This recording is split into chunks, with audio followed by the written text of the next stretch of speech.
watching the tide roll away. Ooh, I'm just sitting on the dock of the bay, wasting time.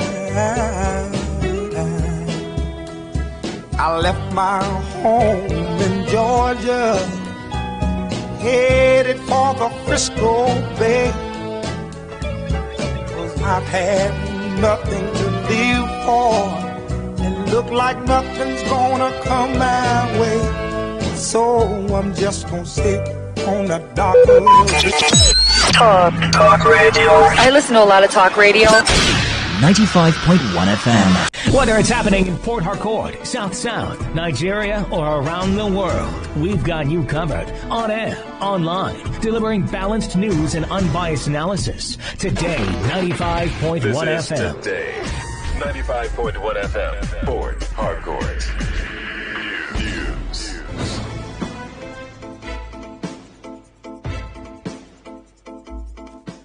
Good evening, thanks for joining us. This is the World News on your premium talk radio today, 95.1 FM Port Harcourt, and the headlines.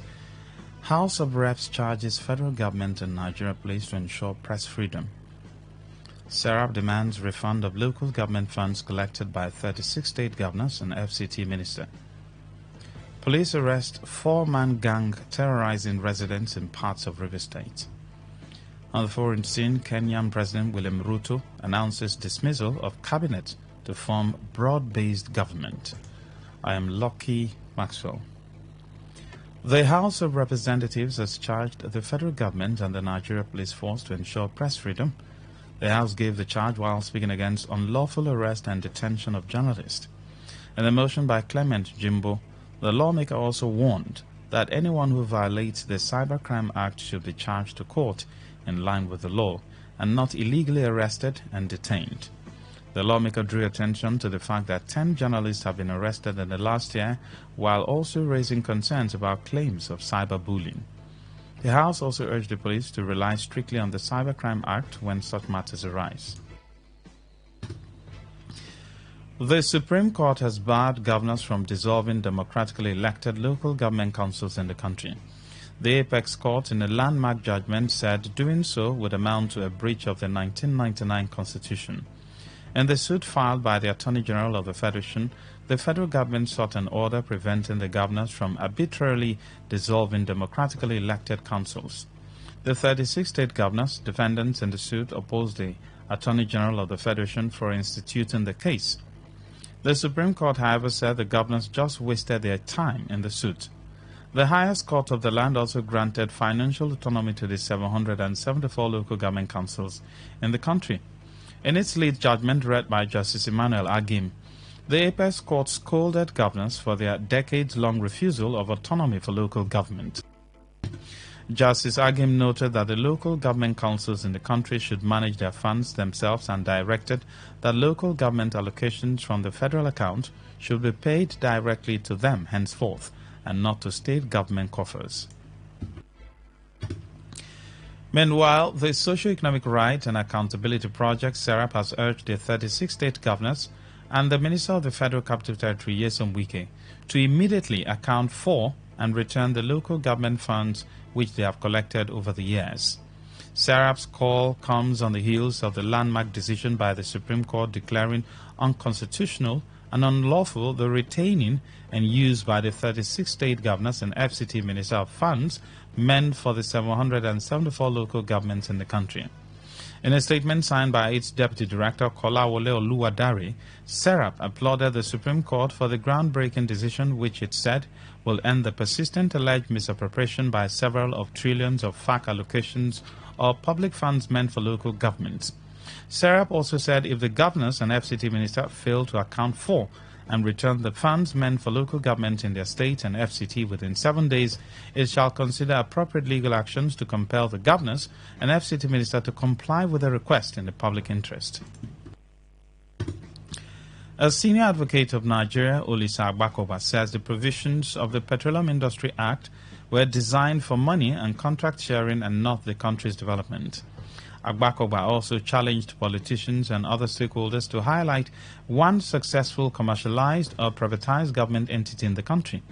He He alleged that privatized Nigerian-owned entities are for the benefit of a few individuals rather than the entire Nigerians. Explaining his stance against the Petroleum Industry Act during a television program, the legal luminary insisted that the PIA was designed for revenue sharing for the benefit of a few individuals. The Rivers State Police Command has arrested a 4-man gang specialized in terrorizing residents in various parts of the state, especially in Iliozu and Rumodara areas of Obiakpa local government. The command disclosed how the gang members pose as drivers or commuters of tricycles, popularly called Keke Napep, to rob innocent citizens of their valuables from 7 p.m. daily. In a bid to rob a victim of her belongings, 2 of the suspects, Arinze Onovo and Bright Okere, were arrested by the Limbu Division, and some experts, including 1 tricycle and 1 kitchen knife, were recovered, while efforts are ongoing to apprehend the other gang members and recover their operational weapons. A statement by the Command Public Relations Officer Grace Iringa Koko revealed that on the 8th of March 2024, operatives of the command, while on a routine patrol along Igboeche, in Eche local government area of River State, intercepted 1 Terry Monday and Chile Sunday, who have now confessed to belonging to a gang resident in Abia State, which constantly steals tricycles in River State and diverts them to Abia for sale. The statement said the suspects were in the process of diverting a stolen tricycle when they were apprehended, and 1 tricycle, a locally made pistol, and a cartridge were recovered, as the police are still on the hunt for 2 other members of the gang who fled. Iringa Koko also said, on 27th April 2024, during a routine stop and search along Eneka Road, operatives of the command intercepted 1 Joshua Chukwuemeka, a keke driver, and 1 locally made rifle, and a live cartridge was found in his possession. The statement, which further revealed the success of the command in recent time, including the arrest of 5 armed men at Oil Mill Junction, quoted the Commissioner of Police Olatunji Disu, assuring residents and visitors in the state that he was determined to lead the command with utmost professionalism and dedication. The paramount ruler of Iba and Obele community in Emoha local government area of River State, His Royal Highness Wobudu Sunday Juna, has cautioned against utterances that are capable of tarnishing the image of the communities. Eze Sunday Juna, in a reaction to recent utterances by 1 Prince Chigozie Eke and members of other groups, urged security agencies to be mindful of those they are attached to and their actions in the communities. The Nyewali, Iba and Obele dismissed rumors that there is insecurity in Iba community, insisting that Iba and Obele have remained peaceful since he assumed position as the paramount ruler of the communities. Eze Sunday Juna, while citing the presence of military personnel in the community, said it was wrong for someone to be in Port Harcourt and at the same time tag insecurity to the community.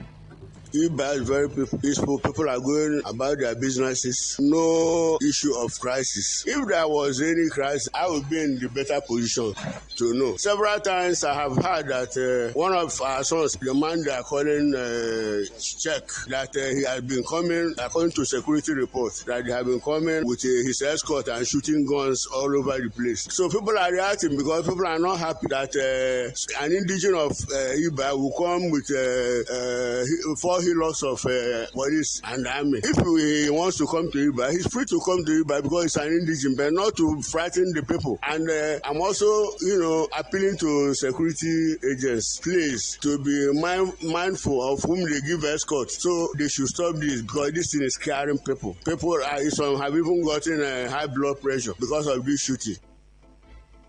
On his part, the chairman of Iba Community Development Committee, Chief Solomon Wejia, said anyone visiting Iba community should be coordinated and well behaved instead of exhibiting actions that will cause problems in the area. We want to categorically state that for this moment, there is nothing like insecurity in Iba. Iba is in peace. Since the present Highness Nyewale Iba Obele came into administration, everything has been put in place to secure Iba society. We have not been experiencing any insecurity crisis, whatever. So I don't know where those people are coming from. If they are coming into Iba, they should come as indigenes or as free citizens of Iba without having in mind to disrupt the peace that we are presently enjoying.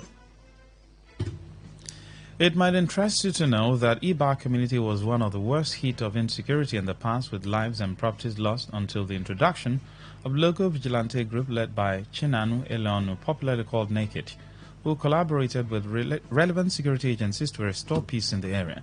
In the past 6 years, economic and social activities have returned and have been sustained in the community. Meanwhile, the people of Ubili, autonomous community in the Emoha local government area of Rivers State, have decried lack of development in the area, accusing government at all levels of neglecting them.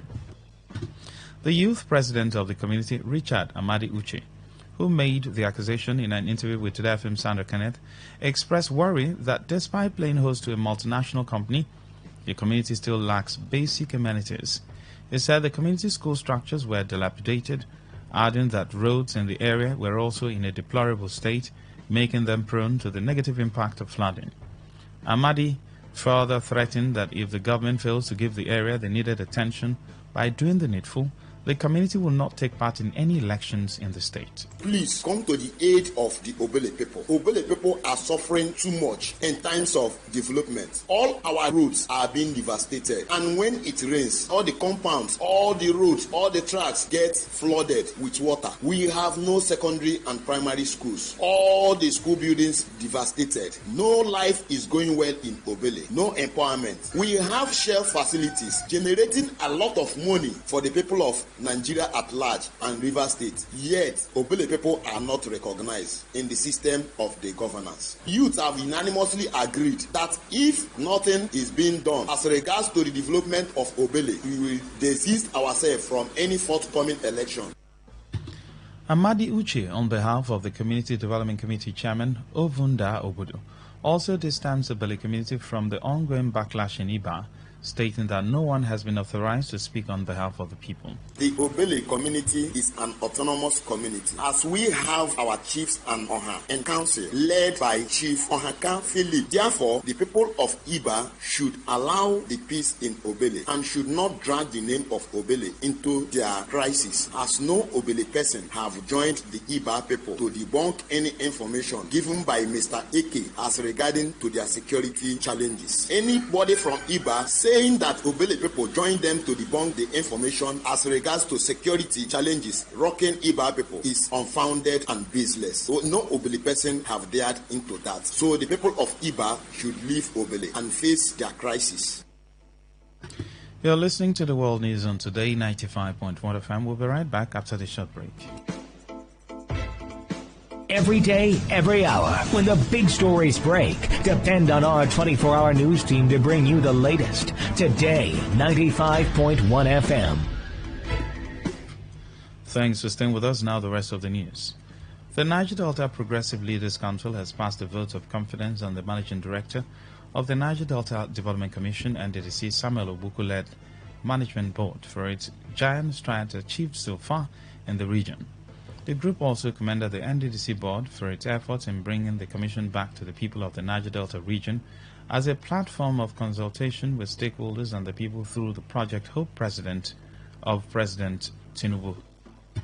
The Niger Delta Group, in a statement by its spokesman Ike Daniel George, while expressing confidence in the President's empowerment and development of the region, appealed that the Niger Delta Development Master Plan be upwardly reviewed, funded, and implemented. The statement also welcomed all guests to Rivers State for the 2024 Stakeholders Summit. Meanwhile, an advocacy group, the Conscience of Ogoni People, has petitioned the Chief Executive Officer of Nigerian National Petroleum Company Limited, Melekari, over alleged uncovered plots by a company to plunge Ogoni land into rounds of avoidable bloodbath and crisis. The group, in an open letter, expressed deep sense of concern over alleged ongoing plot by the NNPC Limited to grant the operatorship of the Petroleum Mining Lease 11, formerly OML 11, the Ogoni Fields, to Sahara Energy International Petroleum Limited, a subsidiary of the Sahara Group Limited. A statement signed by the leader and spokesman of the group, Chief Ganito Ba, claimed that intelligence revealed that under the arrangement, the NNPC Limited was holding subterranean discussions with Sahara Energy International with a view to finalizing the grant of the lease and or operatorship of PPL 11 to Sahara Energy, an action which he said is taking place without any form of consultation with the Ogoni people. The petition insisted that the action of the NNPC Limited and the Federal Ministry of Petroleum Resources violates the Ogoni people's rights to free, prior and informed consent and inclusion in discussions over issues that affect not only their environment but also their livelihood support systems. They also claimed information at their disposal with very compelling evidence had shown that over $300 million bribe had been paid to an Abuja-based River State politician to get the buy-in of certain Ogoni representatives in government to enable Sahara Energy acquire the Ogoni oil blocks through the back door. The conscience of Ogoni people threatened to mobilize their people at both international and local level to take the message to the international community and President Bola Tinubu that Ogoni people were not opposed to the resumption of oil operations in the area, but demanding that certain unresolved issues which led to the shut-in of oil operations in the 1990s be addressed. They alerted President Tinubu, the security chiefs, all men and women of goodwill, the international community including Amnesty International, the prosecutor of the International Criminal Court, Friends of Ogoni, the Niger Delta people, to hold the NNPC Limited and Sahara Energy International responsible should any harm come to the leaders, men, women and children of the PPL-11 host communities. The leadership of the Social Democratic Party SDP in Omuma local government area of River State has visited the state party chairman, Solswema Osaro, who also doubles as the state chairman of the Inter-Party Advisory Council, IPAC, to condole with him on the demise of his child. The leadership of SDP described the death as a surprise and inevitable, while also wishing Solswema Osaro a wonderful happy birthday in retrospect. A statement by the chairman of SDP in Omuma local government area of the state, Lucky Eche, also thanked the governor of River State for giving the IPAC chairman a soft landing and the opportunity to contribute to his government. Lucky Eche also thanked Governor Smelai Fubara for running an inclusive government to restore peace and sanity in the state and called on all caretaker chairmen across the state to emulate the governor by providing a level playing ground for other parties to contribute positively instead of party sentiment. Lucky Eche, who advised that party sentiment may give the enemies of the state the opportunity to use idle, angry men as instruments of distraction due to the negligence, promised that SDP will continue to support the administration of Governor Fubara. The Omuma SDP also congratulated the caretaker chairman of the area, Reginald Promise, for launching the Bele Fest program for 2,000 persons in Omuma area. Eche further charged Promise to emulate the governor and equally urged him to ensure that all-inclusive government assuring of efforts in ensuring that his administration is a successful one. Lucky Eche also promised to support the administration of the Omuma Council CCC chairman and to criticize constructively to ensure that the current administration gives both Omuma and Rivers people the best. The Apex Sociocultural Igbo organization, Ohaneze Ndigbo, in River State has hailed Governor Smelai Fubara for appointing non-indigents, especially the Igbos, into various local government caretaker committees. The president of Ohaneze Ndigbo in River State, Chief Lucky AKG, in a statement described the gesture of the governor as unprecedented and called on non-indigents, especially the Igbos, in the state to continue to support Governor Fubara's administration. Chief AKG assured that Ohaneze Ndigbo will also continue to support and stand with Governor Smelai Fubara. The statement further congratulated the special advisor to the governor on non-indigents, Chief Sam Anya, on his birthday anniversary, describing him as a man blessed by God with uncommon grace and favor. Chief AKG also revealed that Anya has used his positions as special advisor to the governor on non-indigents to enhance the unity, peace and love among various non-indigenous groups in the state. On the foreign scene, Kenyan President William Ruto has announced the dismissal of almost his entire cabinet and consultations to enable him form what he described as a broad-based government.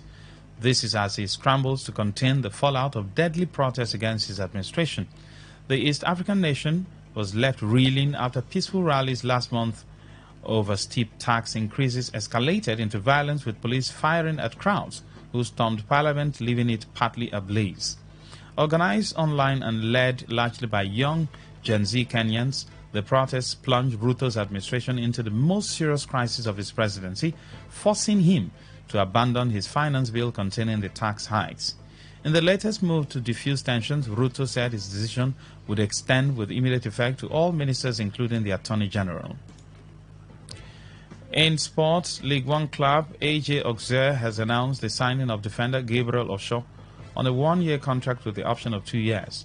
The 25-year-old will wear jersey number 3 at his new club. Auxerre signed the player on a free transfer following his exit from Skybet Championship club Luton Town. Osho made 21 league appearances for Luton Town last season with 2 goals to his name. He was called up to the Nigerian national team in March but was unable to play his first match with the Super Eagles due to injury. To end the news, as a summary of the major stories. We told you that the House of Representatives has charged the federal government and the Nigeria police to ensure press freedom. SERAP has demanded a refund of all local government funds collected by the 36 state governors and the FCT minister. We told you that the police in Port Harcourt have arrested a 4-man gang terrorizing residents in parts of River State. On the foreign scene, you also heard that Kenyan President William Ruto has announced the dismissal of almost his entire cabinet to form a broad-based government. Stella Sasongo, editor of the news. For comment and inquiries, please call 0818-389-2850. Send your emails to news@todayfmlive.com. Read our stories on todayfmlive.com. Good evening. I am Lucky Maxwell. Today's news, today's entertainment, today's sports, today's issues. Today on Today 95.1 FM, Port Harcourt. Bavasis Grand Launch in Nigeria. Bavasis is having its grand launch in Nigeria. It is a mega event, first ever in Africa. Are you ready to start your journey into the digital space? Then, here is an opportunity to create wealth and gain access to passive income daily. Event date is Saturday, 13th July 2024. Time, 1 p.m. at the Opal Event Center, NTA Road, opposite National Open University, Obirikwere Junction, Port Harcourt. For more information, text or WhatsApp 0809-441-6488 and 0902-370-5768. Again, 0809-441-6488 and 0902-370-5768. Okay, all right. All you need to know about this one is that 95.1 FM. Such a unique style.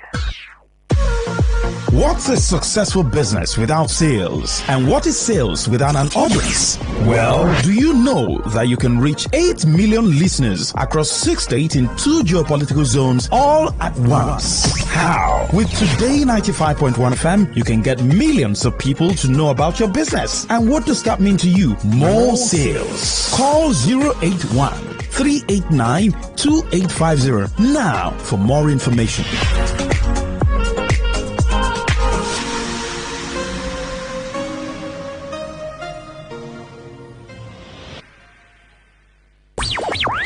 Tune in for a journey beyond the ordinary. Fasten your seatbelts.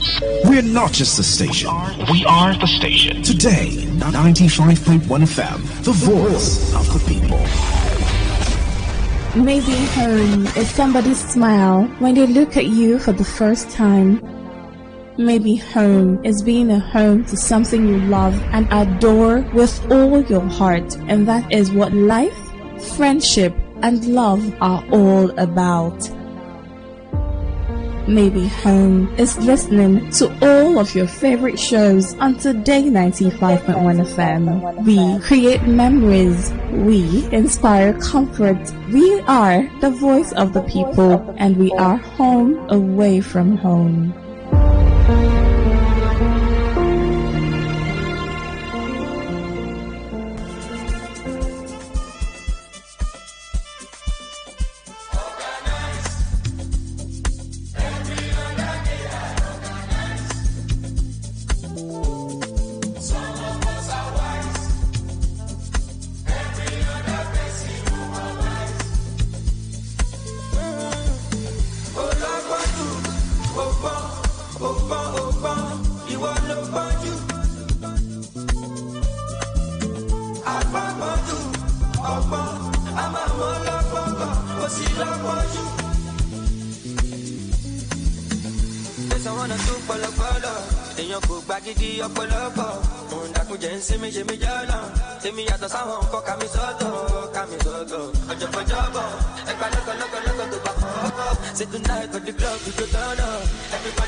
I want the car, the console. I don't let anyone control. Anything I want to, I go to. I want the car, the console. I don't let anyone control. Anything I want to, I go to.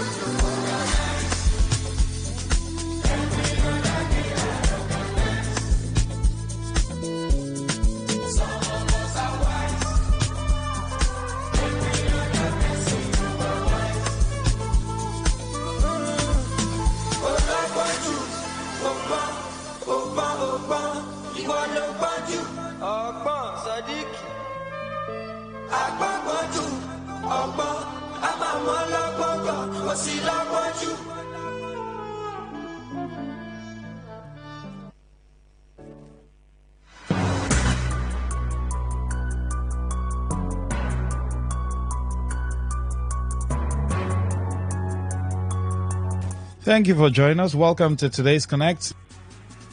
On Today 95.1 FM Port Harcourt. Right now, we have enough time so you can call in and tell me what's bothering you, what's giving you issues. That is, whatever is just worrying you. You can call me and talk about it. And then you can also send in your messages. Yes, I'll take messages. We have from now up until 7 to deal with that, and then we'll hop into Eyewitness Report from 7. Today we're going to have the security program, yes, from 8 p.m. because it's a Thursday. So what's on your mind? What's bothering you that you want to vehemently talk about?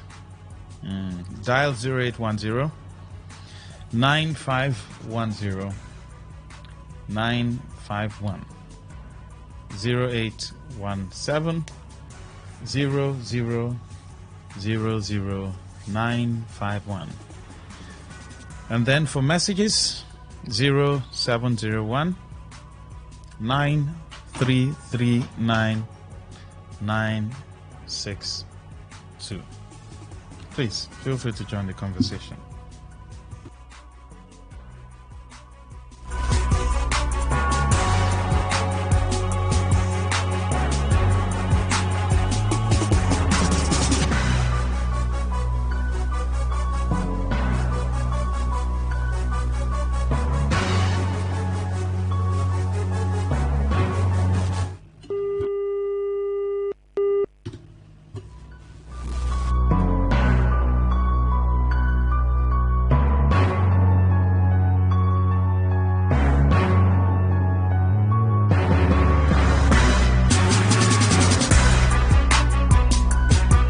All right. Now, have you noticed some fake products in the market? Have you noticed the proliferation of fake products? Yesterday, I talked about. Was it yesterday? I talked about it. A particular toothpaste for children. They have produced the fake one. Now, how do you know the difference? A lot of mothers complain that each time they use that particular brand of toothpaste, the fake one, they didn't know initially. Their children usually have mouth odor. For instance, you finish using it, a few hours down the line, if the child exhales like, you smell this awful smell. You get this awful smell from the child's breath. And it's disturbing. Now, when the moment they discovered and changed that particular toothpaste brand, they discovered that the mouth odor disappeared like magic. And if you go to some major supermarkets, almost all the major supermarkets, pharmacists, places where they sell children items, soap, toothpaste, and all that, you will see this particular toothpaste. Fake. Like someone will say, all is fake. I'm now wondering, how did this get into the market? There's NAFDAC, the ones in River State. They are always selling bakery and water companies. The ones in River State, the ones they say is the South. most times you hear them, oh, they've sealed this bakery, they've sealed this water company because they didn't get permit. Someone told me, don't mind them. It's the ones who did not do a gunje that they are sealing up. Because we have a whole lot of water companies that probably does not have real permit. If you even go there and see what they are doing, you now wonder, is it that these guys haven't discovered that these guys are in existence? How did this particular product get to the market, into the market, to the extent that if you go to most supermarkets, even the big supermarkets you can even talk about in this town, you will see it there. It's fake. Where is NAFDAC? What are they doing? And that's why I tell people, anything you're consuming, please check properly. But how far can people go in checking what they consume? We are living in a very funny country. Really, really, really, really funny country. This is something that has to do with children. Now, we're having a particular argument, and the person said, oh, Nigerians are this, Nigerians are that. Why would somebody proliferate a particular product meant for children? Does that person not have conscience? And I told the person, I said, we have evil people everywhere, even in US, even in Australia, even in Canada. The difference is that they have institutions there that checkmate this thing. Check, you'll see some certain drugs, they wrote, not to be sold in the US. Why is it that they said not to be sold in the US? And you don't dare sell it. If you do it, you will go to jail. Nobody will save you. Even if your brother is working with Joe Biden, that person won't be able to save you.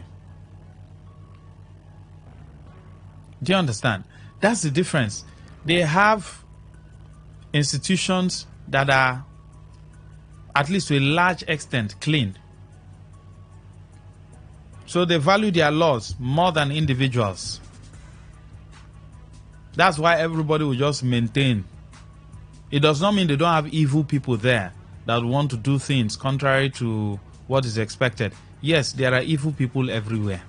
But when you put in laws, for instance, in China, when they catch you, you steal money as a public office holder, you know what they will do to you now. There's not like EFCC charged to court today, just like what they are doing with what's his name now, former Kogi State Governor. That case has died though. Somebody said he was going to resign, that he will ensure he prosecute Bello. If not, he will resign. They are not talking about it again. That case don't die. It is now voicemail. So they have institutions over there. Why would the country say this drug shouldn't be sold in the US, but you see it in Nigeria? Haven't you seen books or materials, mosquito nets, where they write not for sale, but you buy it? Those mosquito nets were supposed to be given to people for free. They've already paid for it. But some unscrupulous elements within the system will, package it to their houses, and then they will start reselling it. But you see on it, not for sale. It means they have paid for it. Most of if you take diabetic drugs, subsidized or free, it doesn't mean it's just free from the manufacturer. Some organizations, it might be NGOs, it might be billionaires, they've paid for those drugs. That's why when it gets to the hospital, like diabetic drugs, hypertensive drugs for elderly people, you can go there. What do they call this other one? TB drugs. They say it's free, right? Somebody has paid. When I mean somebody, organizations, the billionaires, they paid from the manufacturer. They've paid. But do you know some of our medical professionals will packet those drugs and then go and resell it?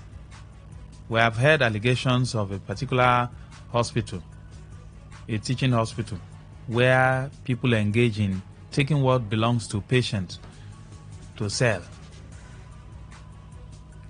It's because we don't have strong institutions. And who will institute those strong institutions? Is the head of the government. And that means the head of the government must be clean. because you can't be dirty and you are pointing at another person that is dirty. How do you explain it? A mechanic whose coverall is stained with crude oil is now pointing at another mechanic that, see as you dirty, see as your coverall dirty, whereas his own is also dirty. So he who comes to this must come with what? Clean hands. So if you're the head of the government and your hands are not clean, how do you expect that person to go and catch someone else? It's not possible now. It can't be done anywhere. The person must be clean before he or she can also go and catch another person. That's why I laugh. I laugh when politicians say their domestic staff steal from them. You stole from the states now. So domestic staff stole your jewelry and you are arresting the person. Have we arrested you? Nobody has arrested you now. Allow them take it now. They are just taking what belongs to them. That doesn't mean I'm also, saying stealing is good. But what I'm saying is, what is good for the goose is also, what is sauce for the goose is sauce for the gander. Let's not segregate and say this one is a big man. You use pen to steal. Another person, domestic staff, stole from you. You arrest the person. You should report yourself. We should also arrest you for stealing state fund. Isn't it? If not, how come the moment you became a public officer with no known business, you are now very rich and wealthy? Is that how the Joe Bidens are so wealthy? No, go and check the kind of house Joe Biden is living in, his own personal house. The wife, she's teaching in a school. Isn't it? A president's wife. Will it happen here? No, now. It will not happen here. President's wife teaching. I think the only one of the presidents they've had that has so much money is Donald Trump. He has organizations. He's an entrepreneur, so he has money. But go and check. Once Joe Biden leaves office now, go and check if he will be so rich. Well, here, just become a local government chairman. You'll be so wealthy, eh? Now that Supreme Court has said they should give them their funds. I pity local government people. I don't know if it is now that they will now utilize the funds. Because the question is, it's not about Supreme Court saying, governors should not be touching their funds. What are the characters within the local government? The kind of characters we have as local government chairmen. That's another issue. So people shouldn't just be jubilating and say it's now Uhuru. It's not Uhuru. What kind of characters do we have? The people who have few integrity in our localities, they won't allow them ascend the throne. Because they can't kill, they can't scatter, maim. Those set of people, they have integrity. They don't... I have an uncle like that. He will tell you, any money that will give him problem, he does not want it. He is contented with what he has. That's his life, oh. That's the kind of life he lives. He said he doesn't want plenty of money. He just wants to live his life. There are people like that. They won't give such people offices. It's the bourgeois they will give. So what is the probability that when funds now get to the hands of the local government chairman, that we will now see development? It might even be worse, because they will now be intimidating everybody at the local level. Anybody who speaks against them, they'll say, okay, I will show you. I will deal with you. 0810, please call in and tell me what's on your mind. 0810-9510-951. So you will see those drugs not for sale, not to be sold in the US. Here, we sell everything. Anybody can go to one backyard, produce something, bang, bang, bang, bang, bang, carry NAFDAC this input. Whether they got it from NAFDAC really or on, but you see that in the market, and we have NAFDAC. They are supposed to know what is in the market and what's not in the market. It's not my job now.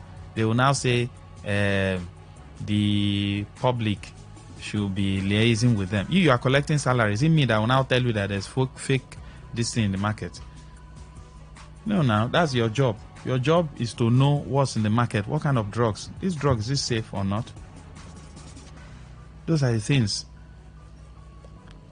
Some now, right now as we speak now, you take some vitamin C syrup. You just wonder, is this one really vitamin C or is something else?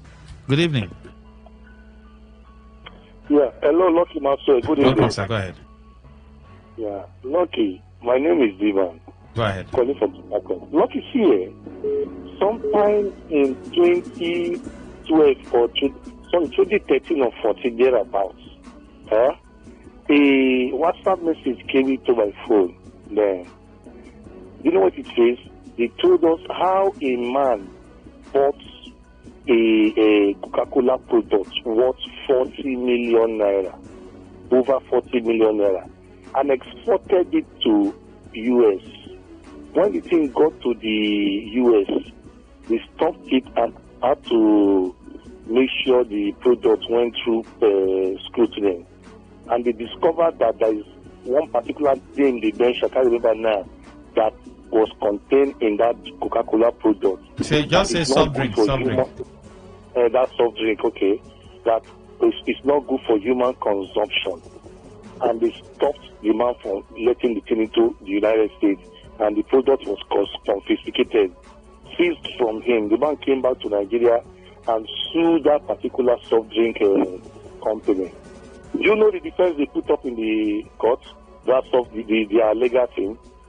They said the man did not tell them that he was exporting those products to the United States, that they would have told him not to.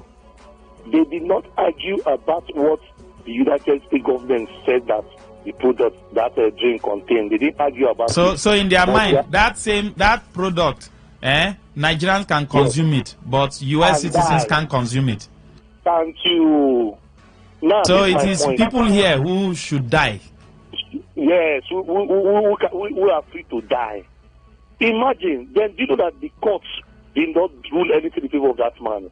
Of course, you do expect the man to be able to fight that kind of company financially.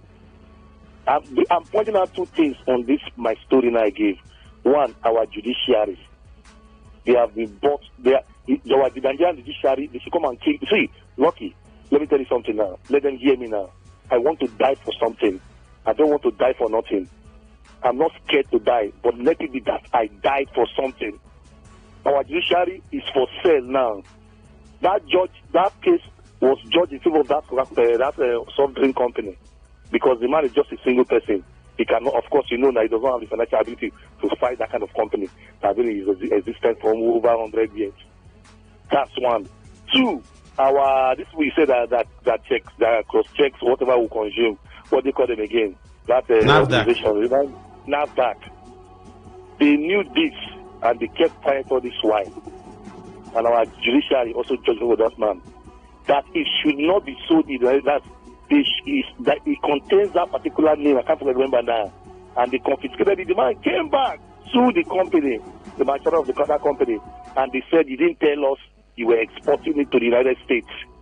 Jesus, Lucky, I melted. I said, gee, this go see Lucky must say it is only God that is saving us in Nigeria. Anybody that tells me government for where? Which government my foot? It's only Jehovah God that is saving Nigerians. Thank you. Now you now see the reason why Nigerians are very religious.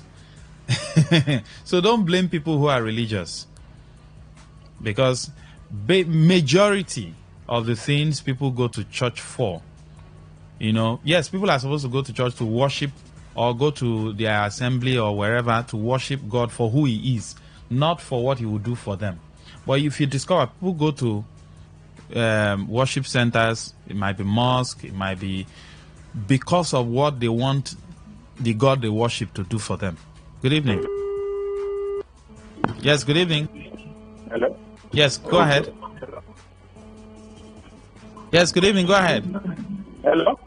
We can hear you. Hello? Oh, please, can you call back? I don't know what's wrong with the lines. People are supposed to go to their worship places to just worship. But they have seen that the system has failed them health-wise. So you see people go there to pray for God to heal them.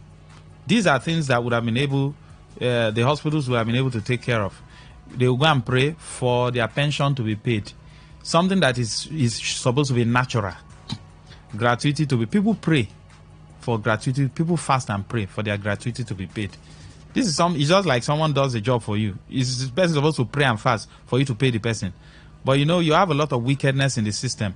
So you have to pray. So God will now maybe flog the other person in the dream. They pay this person gratuity. That's the reason why Nigerians are very religious. That's it. So when people, call out people who are religious, I say, no, leave them. The system has failed them. People pray when they, put in for scholarship for the thing to go through. This thing is supposed to be natural. Good evening. Good evening, my brother Maxwell in the studio. Thank you. Welcome. Okay, my name is Louis in Ruboku. Yes, please. My brother, I would love to say that this evening, one of the greatest crimes in Nigeria is when you are speaking the truth. And I'm a big fan of Today95.1fm. And Mr. Maxwell, I will tell you for free that the God in heaven that watch over us to protect you, because it's a crime in Nigeria for you to speak the truth to the hearing of Nigerian politicians, because it's a crime to them. And whatever you are saying, if they like it or not, they must listen to you. And since they say that change is a constant thing in life, my brother, I can tell you for free that through you, our politicians must change in this country, because we are so blessed in Nigeria that we are tactically going through digital slave trade in Nigeria, in which that they don't need to put the handcuff in your hands, but in your brain. And most people are just smiling and dancing to the tune. But I also tell you, even for your courage, I salute it, because you are always able to have the opportunity to preach the gospel that they will not like to hear, but they have no option that they must hear it. But I will ask God this night that when you are leaving the studio, God should protect you. And we are coming in, God should protect you, because I know that the evil ones will not love to hear you, but we are speaking the truth. Thank you, and God bless you. God bless you too. So please check, especially anytime you're buying a product, check the expiry date. Please. Soap, drugs, not just for you, for your children. Please check. It's very important. Very, very, very important. And sometimes they say, oh, check once it has NAFDAC number. Even if it has NAFDAC number, please check properly. Communicate with your instinct. Sometimes your instinct might just tell you, don't buy this thing, obey. Like the first caller said, now only God they save us. It's just God though. It's just God, because that particular close-up, I discovered that a lot of women complained that their children, after using it, will start having, and that particular toothpaste, that toothpaste for children is manufactured in a way, knowing that children, while you're trying to clean their teeth, they will swallow some. It's manufactured in a way that even when they swallow it, it won't be harmful to them.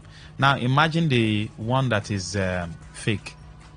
Did they consider that children are going to swallow some of the substances? So you can imagine what those children have swallowed. It's only God that have been saving them. For those children not to have heart issue or kidney issue. And children, their kidney, heart, and other organs are still very new and fresh. It's still growing. It's still getting, mature. Good evening. Hello, good evening, Lucky Maxwell. Yes, welcome, sir. Go ahead. Yes, Chief Beke, calling from Port Harcourt. Yes, please. What's on my mind is NNPC CEO trying to impose Sahara Energy to come and start oil exploration activities in Ogoniland. Allegedly. Allegedly, without addressing the issues on ground. Some Matthias died to stop oil exploration in Ogoniland, and the main issue is underdevelopment in Ogoniland. And that issue has not been addressed by these oil multinationals. Now, from the back door, the NNPC CEO is trying to connive with some politicians from River State to smuggle a company known as Sahara Energy to come and start oil exploration activities in Ogoniland, OMN level. Before this time, we are told that it's MPDC that start exploration activities in Ogoniland. I am a well-head landlord. Shell is owing us a lot of money. We have not been paid for our land. But now they want to start exploration activities without addressing issues that are on ground. Please, I'm using this medium to appeal to the multinational company to stop forthwith any attempt to come and explore oil in Ogoniland. But they should try as much as possible to liaise with the NNPC, the federal government, even share to address outstanding issues concerning oil exploration activities in Ogoniland, particularly OMN 11. Please, let that be done. Thank you very much. I'll answer the case. Thank you. All right. What's on your mind? Call in, send in your messages. Let's take them. So I'm sure you've gotten that message. Please, whatever you're buying, check before you consume. Check. People are consuming what they don't even know. And all these people who sell mosquito nets that's supposed to be delivered for free, you see not for sale. Even books, you see some books not for sale, but people are selling it. That's why I said Nigeria is the comedy channel for God. So he will tell the angel in charge of communication, please, I want to laugh. You know, God laughs. Then they will tune and God will start laughing at us. He will say, look at the people I gave everything. I didn't even give, 1/4 of what they have to the white people. But see now, they can't manage it. Look at them. Look at them. Look at them. Look at them. That's what God will be saying in heaven. Hello, presenter. I've been thinking about President Muhammad Buhari, the preferred candidate he did not show us. I would advise him to pay the man for a promise not fulfilled, and one, to state that the amount should not be less than $5 billion. Secondly, the person should be made a minister in this government. Barrister Hudson Organ. All right, that's what's on your mind. All right, it's okay. Good evening. What's on your mind? 0810-9510-951. These days now, even what do you call it? Soft drink. I find it difficult to consume them because I am scared. If you take some of this soft drink, you compare it with the ones you were consuming 3-4 years ago, you see that the taste is, what you are drinking now might just be water and some mixture. Good evening. Yes, good evening. Go ahead. Okay, I'm Amici. Yes, please. Calling out Ibeche. Go ahead. What's on your mind? What is in my mind is about this land grabber people at Ibeche and all this real estate that are buying land. They are the people that is causing more problem. They are buying the land from them and selling it, and the land we have also sell the land to some strangers that even build house and do fences, and they now grade all those places, and now they are causing problem to Ibeche people. This land grabber people, this real estate people, they are buying the land from them, and they are making announcements of people to come and buy. Why they are buying illegal something? We are calling on our governor saying for Bada to come and intervene in Ibeche. Please. Thank you. People, thank you very much. Emeka Gerald said, God bless and protect you and that person that prayed for you now. Secondly, people now engage in illegalities and malfeasances in their various field of endeavors and turn around to claim being prosperous. I bet you that over 90% of Nigerians, irrespective of their walks of life, engage in illegalities to become prosperous. That's why cupidity is taking serious toll on us. All right. Emeka Gerald, 90% is too much. I don't think it's 90% because you can say, because if you look at the majority are the keke drivers, pepper seller, me that I'm here, and you that sent this message, Yes, there are people who engage in, they take advantage of the system. I'll give you an instance. There was a bank CEO that said, just merely being a bank CEO in a sane climate where things are done properly will not make you so much, will not make you so wealthy. He made that statement. He is a bank CEO, so probably he knows what he's saying. If you take a look at the banking sector, they make deductions that are not supposed to be done. Those deductions, where do you think it goes to? You see them declare profits in billions. Sometimes you have like 4 to 5 deductions in a month. I opened a particular account. I refused to take ATM. I wanted to just put some money, you know. You just have 5,000, you just drop there, you won't touch it.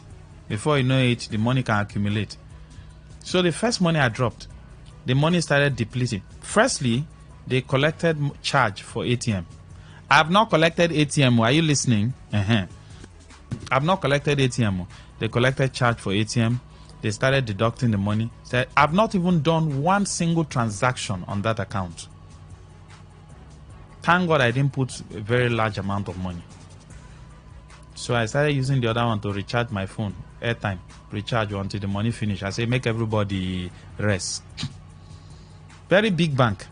Big bank. That bank, before, they don't usually admit normal people. All they admit is big men and multinationals and state government. So some of you can count 1 and 2 and know the bank I'm talking about. But they were collecting my... Is that not stealing? Tomorrow, the bank CEO will be going up and down to give TED talk and will be conference talk, and we'll be saying work hard, and people will be hailing him. But people will not know that it's our money they gather and then they become so wealthy and rich. So in abroad where tax, they collect so much tax, do they deduct people's money like that? Please, if you have lived abroad, please tell us now. Because we have people who are living abroad. I used to ask them, then they deduct on our money like that. Yeah.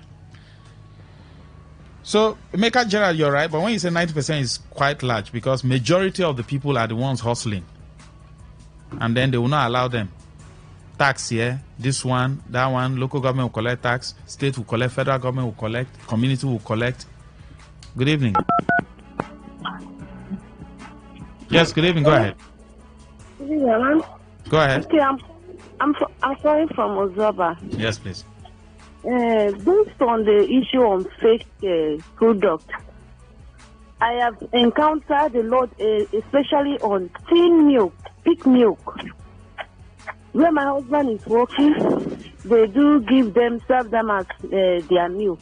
So he doesn't take it, he brings it to. You know, when I open, they have 3 different sets of pig milk. One seems to be original. Just say milk. Don't call the brand. Okay. One seems to be somehow original that you can use for tea. One, watery, you cannot even use it. The other one has caked inside. This is not once, not twice. It has caked inside. If you open it, nothing comes out. This has blocked us. It's not that you put it in the fridge. I told him, it's like we will not be taking it again. He should complain to their company. He said nobody will pay attention, that they buy the one that is cheaper. So all these things are not held and should be checked. I don't know the work of the NAFDAC, please. So that's my observation. Thank you very much. Are you sure that God is really interested in Nigeria and its situation? Maxwell, I've stopped drinking anything called plastic drink because most of them are fake. I only take bottled soft drink because it is very hard to fake it. Maxwell, NAFDAC need feedback from us. They might not be everywhere, but ignorance does not allow us to even report it or check the expired date. Okay, Joe. Now, when you say they need feedback, this is the feedback I'm giving them now. NAFDAC should be listening to radio, isn't it? They should have radio now. This is where you can get feedback. The most authentic feedback. So I've given them the feedback. It's here now. I'm giving them now. I've given them the feedback. So they should go to supermarket and check that particular product. On the top right corner, you will see age 1 to 6 years. I don't want to call the name of the brand, but if you go to supermarket, you see it with a red ink. 1 to 6 years. Children use it and they have mouth odor. Good evening, Lucky Max. Indeed, the NAFDAC are not doing us good by not going from shop to shop to checkmate the expiry date of drugs and other commodities. Some people used to change the expiry date of their goods in their shops. General Roundface, thank you, from Rumekini. Good evening, Max. Same happened to me. I opened an account for my 6-month son. I didn't request for any ATM card. They collected 1,500 naira. Started deducting card maintenance fee till the money finished. Okay, the bank with the A. All right, thank you. So that's the issue. And tomorrow, somebody will say the man is a billionaire. Billionaire from where? It doesn't happen in other climes now. If people work hard the way they're supposed to work hard, if the system is not corrupt and so, they won't be making so much money. Okay, Desmond. Okay, I've sent you a message. So this is the reason why I don't take soft drink any longer. This country is becoming something else. The only nation that gives heaven headache, Nigeria. The only nation that the angels always complain to God about, saying we shouldn't have created this country. Thank you very much. We'll go for a short break. Start sending in your messages for Eyewitness Report. I'll be right back. Today's news in 60.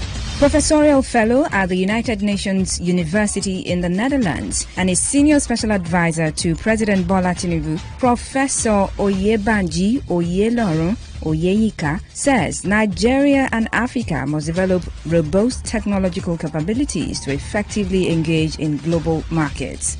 The National Association of Nigerian Students, NANS, has given a 48-hour ultimatum to higher institutions that have not yet uploaded student data onto the Nigeria Education Loan Fund Board portal to do so or face their actions. The Alliance of Nigerian Students Against Neoliberal Attacks has kicked against what it described as intimidation following the invitation of 3 students of the University of Ibadan before the school's disciplinary committee over their involvement in a recent fee hike protest on the campus.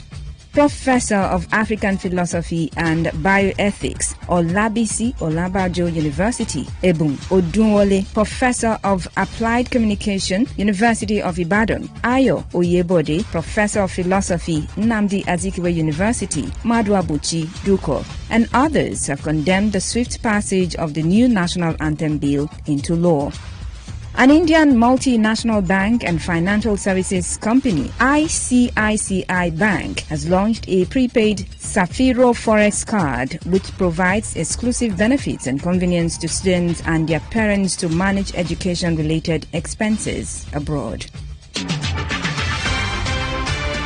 Today's news in 60.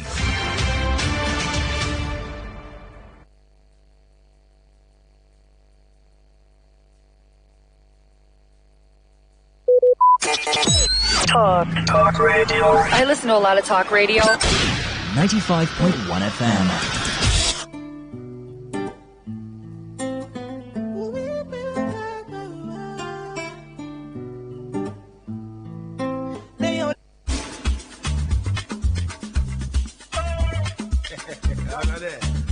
If you know, you know. But if you don't know, you know.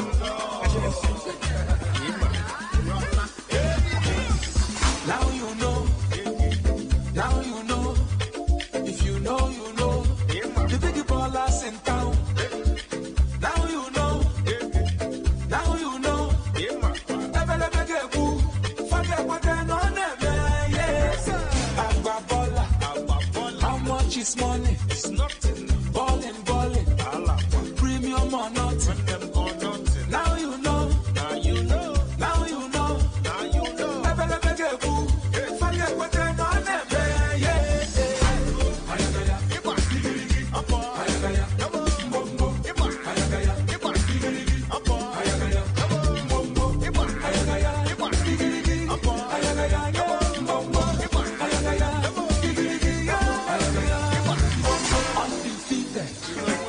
Undisputed. luxury or nothing. Money is talking. Money is talking. Blessings of blessing. Forget what they know them, yeah. Agbabola. How much is money? Balling. Premium or nothing. Now you know. Now you know. Forget what they know them, yeah.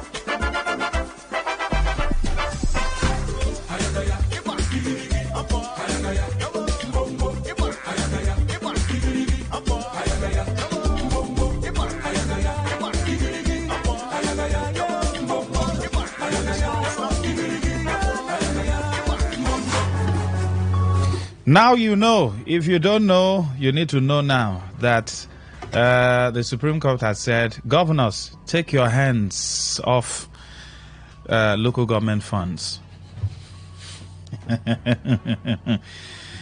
Because most of the report we're going to get now has to do with bad governance at the local level. For instance, now, just check. Dilapidated primary schools, dilapidated primary healthcare centers,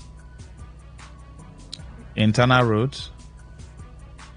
These are all local government issues. And that's where we have majority of the people living. So just check now, on Eyewitness Report now, most of those issues are the things the people will call in to report. But I ask, the Supreme Court, did they also look into, I'm not a judge, but at least I have common sense. There's Jack account, isn't it? And there's a provision in the Constitution that gave, that account a nod. Will they go and scatter that provision for the money to now be paid directly to local governments? We have not heard that part. That's one. Two, when the money finally gets to the local government chairman, what kind of characters do we have at the local level? As local government chairman, we have very prudent people who have impeccable characters, because we can't say everybody is bad. No, it's not possible. There are people with impeccable characters, but they don't allow those people to ascend the throne. They will never allow them to ascend the throne.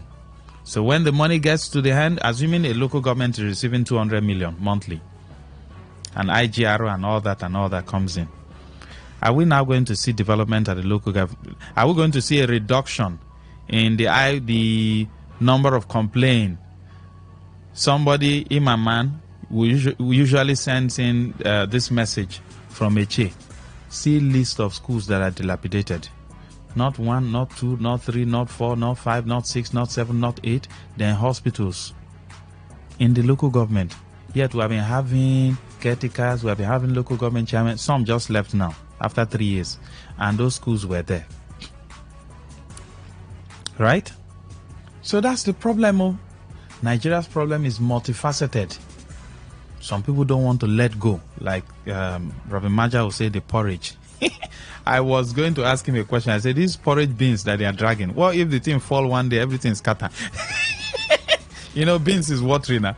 When they are dragging, this one is dragging, if the thing now, tumbles and it falls, beans go pour now. Everybody go waka, because you can't eat beans with sand.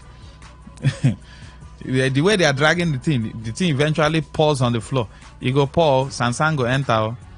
Then let me see who will go and be picking beans on the floor to eat. It's not possible now. So that's it. So feel free, send in your eyewitness report. All right, send it to 0701 9339 962. My eyewitness report is this. The federal government took the 36 states governors and the FCT to court, right? And the case was in their favor. And I also made a suggestion the other time when, and look at, they gave it expedite action. Oh. Nah, Supreme Court has given judgment. Rich, was it up to 1 month? I don't know. I stand to be corrected. But I think we are all aware when this suit was instituted by the federal government, right? It didn't take time. Or Supreme Court has adjudicated on the matter. Now, let me also ask, the federal government have contributed in the poverty of the people. The state governors have also contributed in the poverty the people are experiencing now. The local government have also contributed. What can't the people take them to Supreme Court to rule on this matter, that both the federal, state, and local government should expedite action and in 6 months fix all the things they need to fix at the local level? They should forget about budget. Which budget? How many person budget help? Okay. Do they even implement what is in the budget? Budget that they will put a flying boat, put a yacht, put a aeroplane that they will buy, that a few set of people will be using. Is that one budget? Can't the people being led by the women from the 36 states of the Federation, civil society organization, all these are civil society that usually make noise everywhere, can they come together and sue the federal government, sue the state government, sue the local government, sue the senators, sue the rep members, the House of Assembly members that have contributed, the poverty that the people are going through? They have instituted poverty. Can they sue them to the Supreme Court and also put pressure on the Supreme Court to adjudicate on the matter sharp, the same way they gave expedite action to this other matter now? In less than a month, rule that in 6 months, if not, everybody will, whether you say, you have voted people into office, they must stay for 4 years with the poverty on ground now. Don't forget to, what's the name of these people? United Nations or thereabout. They have stated, there will be food scarcity. This one that you people are experiencing is joke. There will be food scarcity. You know why? Farmers are not going to the farm. Farmers are not going to farm. There's high level of insecurity in the farm. So everybody, they fear die. Farmers are not going. So if farmers don't even go, you won't even see the food to buy. So even if you have small money to buy food, you won't even see the food. Because the population is increasing and the food we have in circulation is depleted. I don't know if your country has what they call it, reserve. We don't plan here. Silos, we don't have silos where they store food. I know in Benue, they do storage. They do local storage. Now, government is supposed to also have silos where they store food. Just like what happened in Egypt, that Joseph told Pharaoh, the Pharaoh then, not this other one, that, Oga, there will be 7 years of bountiful harvest and there will be 7 years of famine. So let us store food now. What they used then was technology. Imagine those days, they stored food. So there are silos where they store food. Why do you store food? You store food for days where you will have maybe outbreak of insects, that will eat up this is so I can have enough to sustain the people. But in your own country, they don't plan. They just wake up. What are we going to do now? Ministry of Livestock. What are we going to do now? Ministry of Football. Whereas there's Ministry of Sport. You now create Ministry of Football again. You don't have silos to store food. Farmers can't go to their farms because there's insecurity.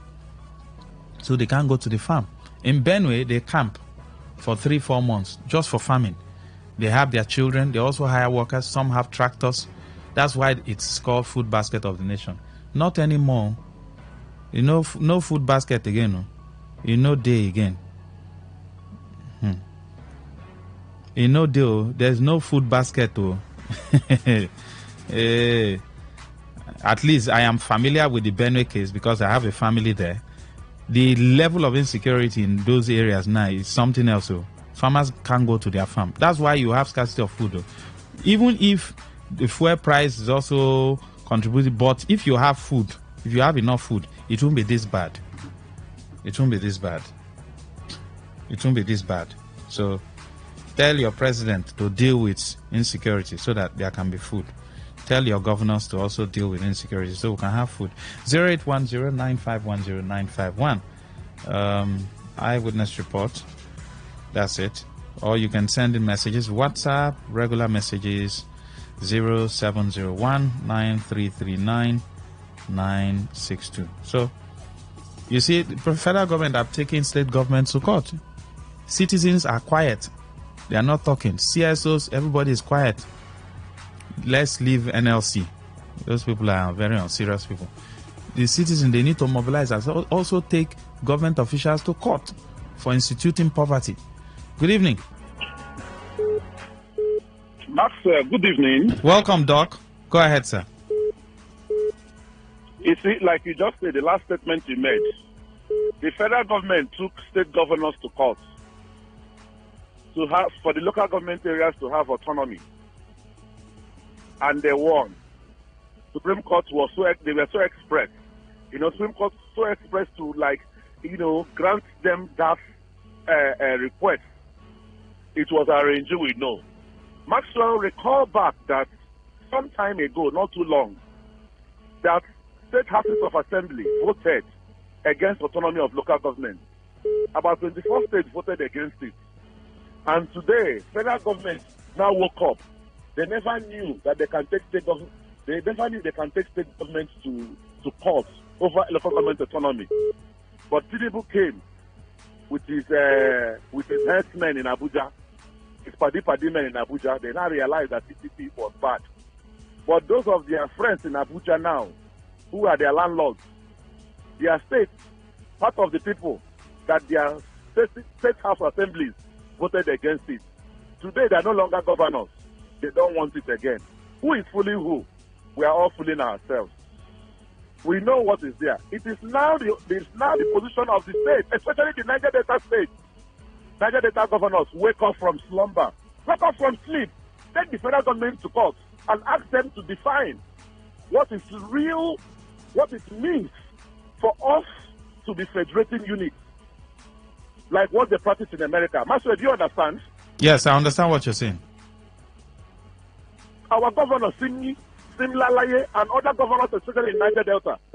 Niger Delta has been the golden goose that laid the egg, even during the time of the colonial master. Part of the development you see in Great Britain today, in UK, came from Niger Delta. Resources came from Niger Delta. Even before our amalgamation, resources has been from Niger Delta. Niger Delta governors, wake up. I am telling you to wake up. All of you that your state produce oil, wake up. You have slept enough. Wake up from your slumber. Carry federal government and go to court. What is the meaning of federating unit? Let our river state be producing oil and be paying tax to the federal government. Let Bayelsa be producing, controlling their resources, and be paying tax to federal government. The man who is the landlord in Abuja, if he's the landlord today, and federal government took this decision, he will turn and take federal government to court, asking them to define. Okay, but Doc, yes, I'm hearing. Don't you also think we should also take our ex-governors to court to tell us what they have been doing with the 13% derivation? Yes. All of us will meet in the Supreme Court. We will just be taking each other to court. Yes, we need that. Look at it. Autonomy. You wanted autonomy. This autonomy, I know 24 states, including River State, Houses of Assembly, including River State House of Assembly, voted against local government autonomy. Today, somebody is in Abuja as the landlord of Abuja, has instigated federal government. Since they did Mumuna, they now went to court, asking Supreme Court to interpret. Supreme Court now, they have brought over even our Supreme Court judges. The problem of Nigeria has become judiciary, and we are all keeping quiet. Me for one, I'm ready to protest. I'm ready to march to the streets, irrespective of my what that DR they put in my head. We need to protest. Hunger is too much. Like you said, Benue is no longer food basket of the nation. They are killing them in their numbers. They don't go to farm any longer. We talked that when this man comes into power, that those things they say they recruit the guys from the other side into military who are called so-called repentant militants. I represented the Boko Haram. that he will try to control it. But we have come to see that the man has come to even do the agenda. No wonder he say he will continue where Buhari stopped. He will come to do the agenda of the people that forced him to us. Tinubu was forced to us, and he knows it. He was forced to Nigerians. We never voted for him, which he confessed that he knows Nigeria never voted for him. But that's, by the way, my eyewitness report today, Maxwell. You see, it pains my heart that Niger Delta governors does not know their right from their left. I'm sorry to say that. With due respect, I want Niger Delta governors to take federal government to court over the federating unit, resource control. Let River State produce let River State control their resource and pay tax to the federal government. Bayelsa the same thing, Imo the same thing, Abia the same thing, Akwa Ibom the same thing, Cross River the same thing, Edo the same thing. Let us produce, let us manage our oil. Not the only here where they go to kill our boys, say that they go do fire. Meanwhile, people are mining gold in Niger State and going free with it. But they will be killing our boys. Military will be destroying our boys. It is enough of all this. Let us produce and pay tax to the federal government. Thank you, Let's see how River State will not be let's see how we cannot make enough money to develop River State, develop Delta State, develop Bayelsa. But that's, by the way, let me not take all the time. My eyewitness report today. A young lady who left school Uniport and went to do her business to make ends meet. Just by that Royal House of Grace Church, entered a taxi innocently. She didn't know herself again until she got to Eleme Junction. She got to Eleme village, inside village. When she entered the bus, it was one man, the driver, another man, and a woman. She never knew herself again until she got to Eleme Bush. God being so kind in his infinite mercy, they left her there, took all the money in her purse, and left her there. She got up at a point. When she got up at that point, she met people who helped her trace her way down to Eleme Junction. She entered motor and started coming back to Port Harcourt. So he's on the rampant. Remember your discussion last time, having a uniform taxi or something. But I think that is even not possible. So, police, I tell you, Maxwell, police on the road must have collected money from that taxi driver. He would bring out his hand, the taxi driver will bring out his hand and give them 100 naira, and they will collect it and they part with that lady. Where are we starting from? Is it the federal government? Is it the state government? Is it the police? Is it the army? Is it our institution and parastatals? That's why Nigeria don't bolo. We need God's mercy and grace. I was telling my friends in the US how I use how I wash my props. You know what they call props now? Yes. I wash it after theater section. I wash it. The next time I wash it and wear it again. My friend laughed at me and said, "Yeah, the patient not dying." They're over there in civilized world. They give them disposable one. As soon as they come from theater, it's taken away and disposed. You come the next day. In fact, they laughed today and laughed mumu out of my eyes. I say, yeah, that's what we do here. Even I tell you, Maxwell, right now in the hospitals, they don't sterilize this thing again. We come with our own, and the person coming with his own. Even though patients will buy and you wear and cover, but the one you're wearing, you're the one that iron it. Who know how many degrees sterility? You know, is it up to 100 degrees sterility? It's pathetic. Is it sterile? Maxwell, we need a new government in this nation. We need. You see, when we talk about reorientation and what they call it again. What's that name they call it? I've forgotten the name they call it that the Northerners say they don't understand what we mean by that. You know? I can't remember precisely, but things have to change for good. In all parastatals. Thank you. In medical profession, in judiciary, in military and paramilitary, things have to change for this country to move forward. Thank you, Maxwell. Thank you, sir. Thank you. We appreciate you. All right, we have Christopher Izani joining us. Yesterday, we had him talk about some of their vehicles that were seized. I'm talking about commercial drivers. So he has an eyewitness, and he wants to give us that eyewitness if those vehicles have been released or not. Christopher, good to have you. Thank you, Brother Maxwell. Thank you for having me. Yes. What's going on? Have those vehicles been released? Those vehicles have never been released. They were held about 2 yesterday, 1 today, and it's still on in that their dump at Rumolade. Based on the Obiakpo local council tickets, which they recently increased. So drivers are saying that they will not purchase it because of the price on it. And if they fail to release our vehicles tomorrow, latest, that's the deadline. On Monday, we are going to protest. We will shut down our activities. You said that the CTC chairman promised to release all the vehicles. The one that happened on Monday, he intervened through our state chairman, because our state chairman put call across to him. He now pleaded that we should leave the road, that those vehicles will be released free of charge. Those ones was released on that Monday. The following day, Tuesday, their same boys started again. So most of this thing is lack of supervision. And we are yet to verify if really the local government council gave them authority for what they are doing. Because for the past years, we have been operating. Nobody have heard about protesting about due to the local government tickets or whatsoever. It has never happened. So what they are saying now is for you to purchase the one for state and then the one for local government. It's a double tax. It's a double tax. The one for state is 400 naira. That covers all the 23 local governments. You know what gave birth to the one for state? They call it income tax or ROIRS revenue tax. Some call it Mike ticket because it was issued during the last administration when drivers were complaining about buying tickets in different local governments. If you go to Igbo, you buy. If you go to Faga, you buy. If you go to Bebo, if you go to Ahoda, that's any way you try to operate within the state, you will buy the ticket. So drivers were lamenting.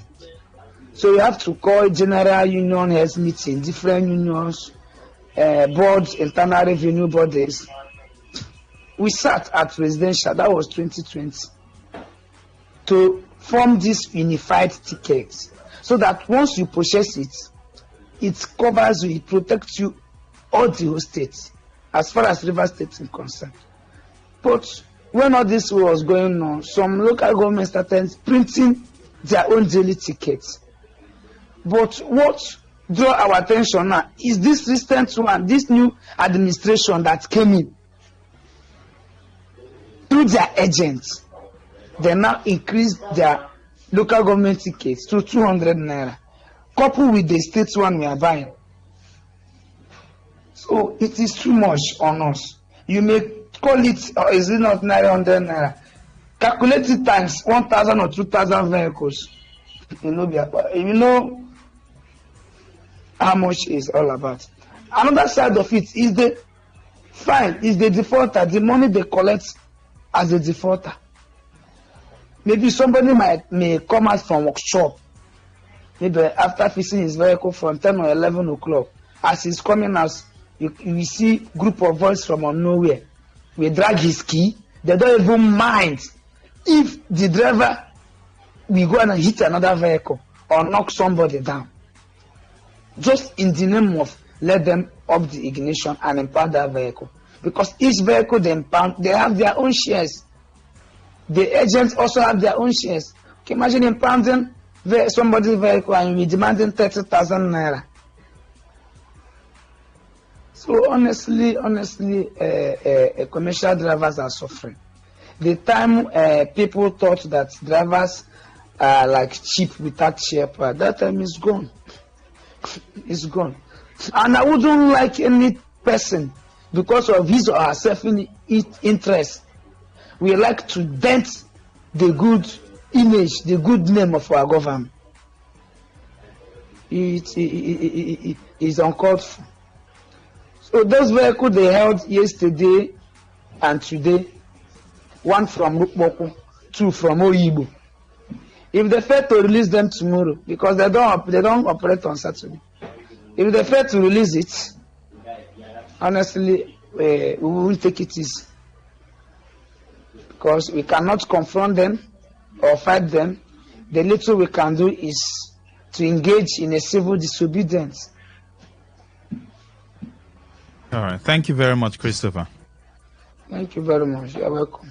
I appreciate you. You give us update of, what happened, and then just let us know what's going on so that it up.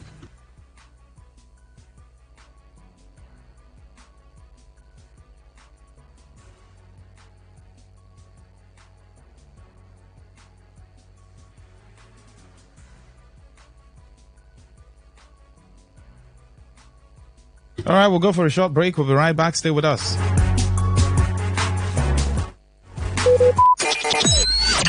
Talk radio. I listen to a lot of talk radio. 95.1 FM. From the dark underbelly of Nigeria's crime world to the distant shores of Africa, prepare for a cross-continental journey of crime, drama, intrigue, deception, and heart-pounding determination as one journalist will do anything it takes to expose the truth. Watch Oloture, The Journey, now playing on Netflix with plans starting from 1,600 Naira only. 95.1 FM, voice of the people. And we're back. Yes, we're back. Eyewitness report.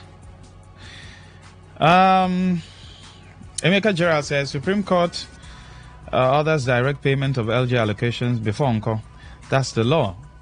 But she fails to ask past and present governors that contravened to vomit the funds they usurped. Supreme Court should also ask federal government to hands off VAT and allow states to collect VAT, as state governors had also taken her to Supreme Court as well.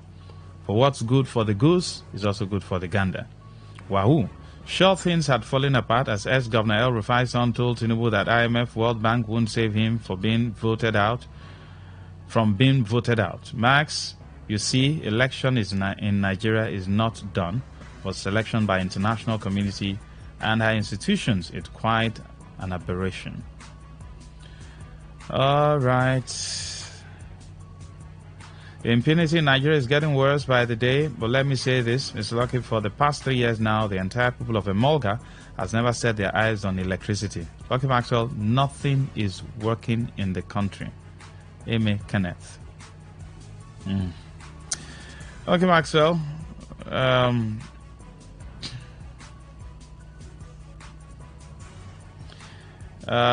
we like to make noise and complain to you as if you are our problem. You are not our problem. You've done your own part. You tell us simple things to do, from youth, CLO, elders, and chiefs to rise up and take our government to Supreme Court. Simple. Somebody is talking on resource control and federating unit. That is not the issue. It is accountability. Let's do like Kenya. Things will change. From our ward to local government, state and federal government, no accountability. Joe, thank you. All right. So will you mobilize and take the governors? For instance, the governors have been handling 13% derivation. That 13% derivation is meant to take care of oil-bearing communities, right? No accountability. So even if they give you 100%, is it when you will now do well? 13% is supposed to develop all the communities. Then the one that is supposed to go to even communities that are not oil-bearing, you are not seeing. FAC sends in money to the state.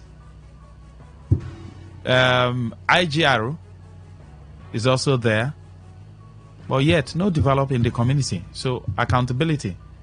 Yet you haven't taken your governors to court, your ex-governors, because the ex-governors have also been, taking care of the money that is supposed to go to LJ. So why can't they take them to Supreme Court and ask them, compel them to vomit the money? Where's the money?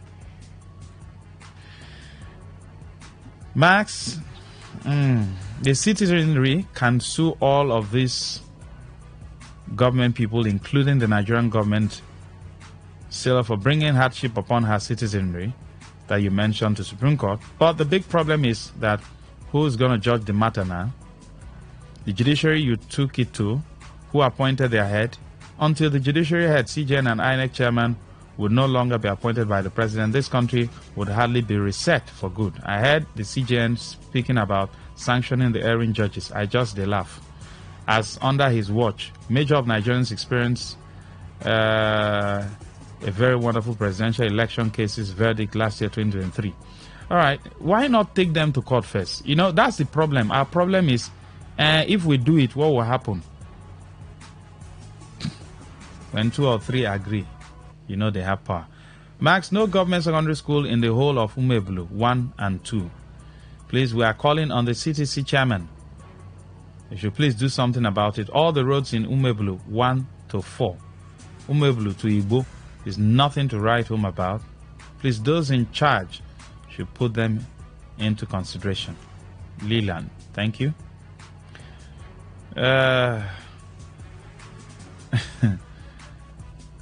Send in your eyewitness. Charity in Komadu says the government should pay. No, this message is for, it's not for now. Maximum eyewitness is the Attorney General of the Federation. I don't understand. Can you resend that message? Okay. All right, let me take this one. Eyewitness from UC. Yes. Maxwell, good evening. It's Mr. UC. Please, I want you to help people of Chokota, Ikurengwa Dumeblu. Help us and beg our state governor to walk our road. We have suffered a lot. The former governor said we should go and sleep, that he is coming. Max, we don't sleep, wake up. They ask people around. They don't call on now. They don't wake on up. Our eye, they pay us because we don't sleep tired. Wake up, we sleep again, wake up. We never still say anything. Please, this current one should come and say something. Make it be safe. If you no do, then we'll use them against them any day. You should help us, people of Chokota, Ikurengwa, Umeblu people, Umeblu 1 and 2 and 3 to 4. If you come to Chokota has their stream road, their farm road. Those farm road will take more, like 1 kilometers. But the major road is something I've been complaining about for years. Maxwell, the major road, even the other people that is fighting structure, he cannot even tell them to pass this road I'm talking about. Our children, the students, they are suffering. The market women, they are suffering. There is no hospital. Our school remain that old model, that normal old model, I style of a school. Please, they should help us. Just put our road in order. And the crime that is happening in our area, there is no road the security people to drive. If they call them now to come to Chokota, there is no road. They won't come because there is no road. If that road, they have connected that road from Igbo Junction now to Oyibo Express now. The Oyibo police station can easily drive into Chokota. Umeblu can easily drive into Chokota. Okay, he can easily drive in. Anti-Cortisone can easily drive into Chokota. Please, they should help us. We are suffering. I remember Mr. UC. God bless you, Oga Max.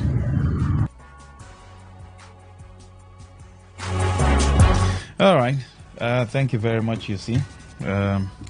I'm sure the needful will be done. Just keep on talking, keep on shouting. Mr. Maxwell, I'm a boat driver. Last week, I dropped a few students at the nursing school near PHED main office at Moscow Road. These fake task force guys jumped into my car, dragged with me and seized my car that I parked wrongly. Before I knew it, they impounded my car at that old marine transport company yard at Marine Base near one police station. After they extorted 40,000 naira from me through PAS woman working for them. I was there for hours, making calls without any help. I called my sister to lend me 20,000, and I used to make up the 40,000 before they now pumped my tires. They deflated and let me go. Maxwell, if I own a gun, I will go there to finish them off. Please don't do that, eh? Don't do that.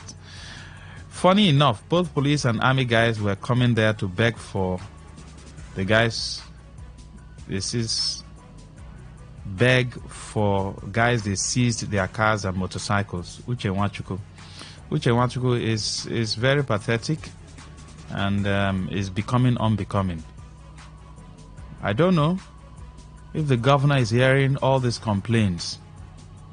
I don't know if he's hearing them and is planning to do something.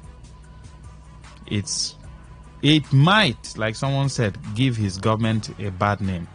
I've heard people say he's a gentleman, he's a listening governor, he's the Moses, he's the Joseph of our time. Let's see how it goes. You just heard a complaint from commercial drivers. Their cars were seized. We just had a new CDC chairman in Obiakpo, right? Okay. Whichever way you want to interpret it. I don't want to say anything about that issue. Good evening. Hello, Mr. Master. Yes, go ahead, Reginald.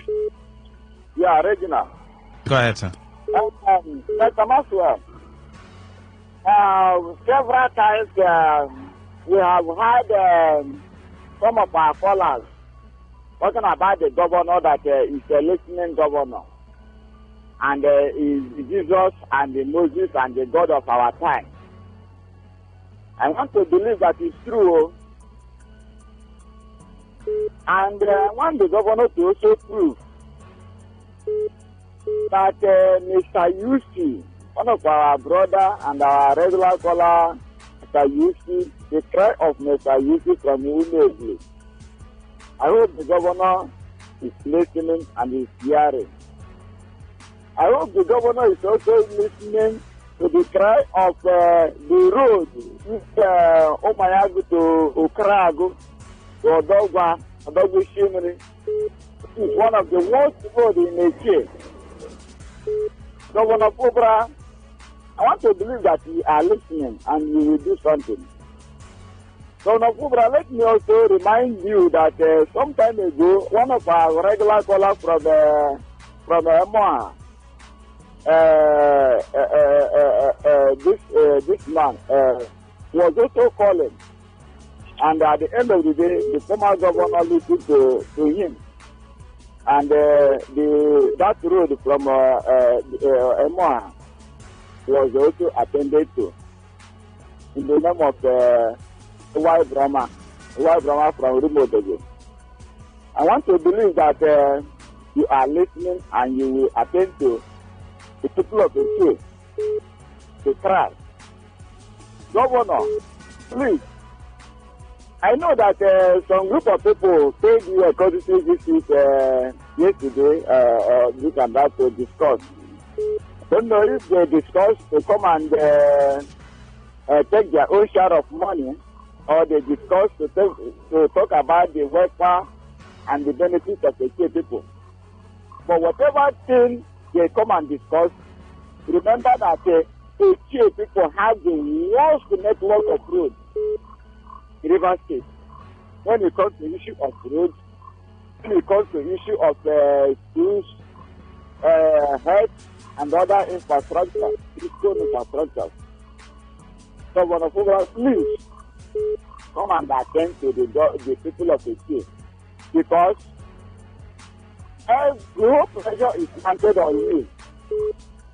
And considering the ruling of the Supreme Court regarding the money that is supposed to be given to local government, so I want to appeal to you, make the local government to be independent. All of their money, give it to them, and then inform us that total local government has been given total allocation, total amount of money, so that this pressure that is being mounted on you can be reduced. Let me also remind the governor that the agitation of the cry of the transporters, crying about the issue of taxation and agro and all the rest. Former Governor Meti said the rule. Former Governor Meti said that anything about agro and all the rest should not happen in River State, and we saw it. The fact that the former Governor Wike decided to use them as an employment should not happen in this administration.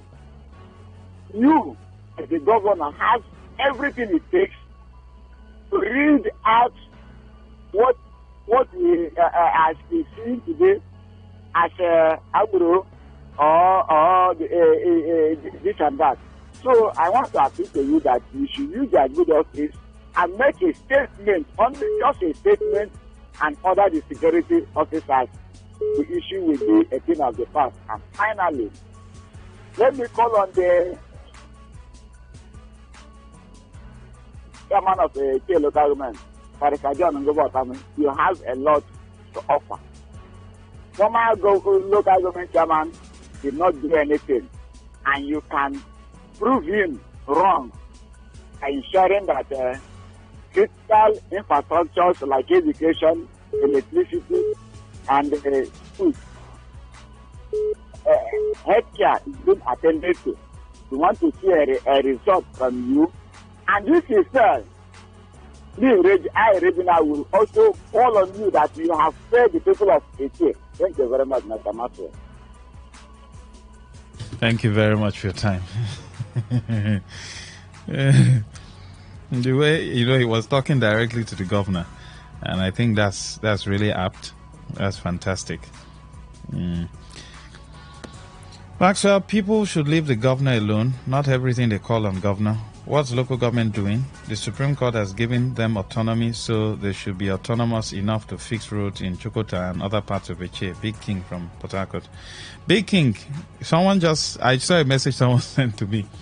Don't forget also that there's a particular provision that created a JAC account, joint account of the local and state government. Have they settled that part?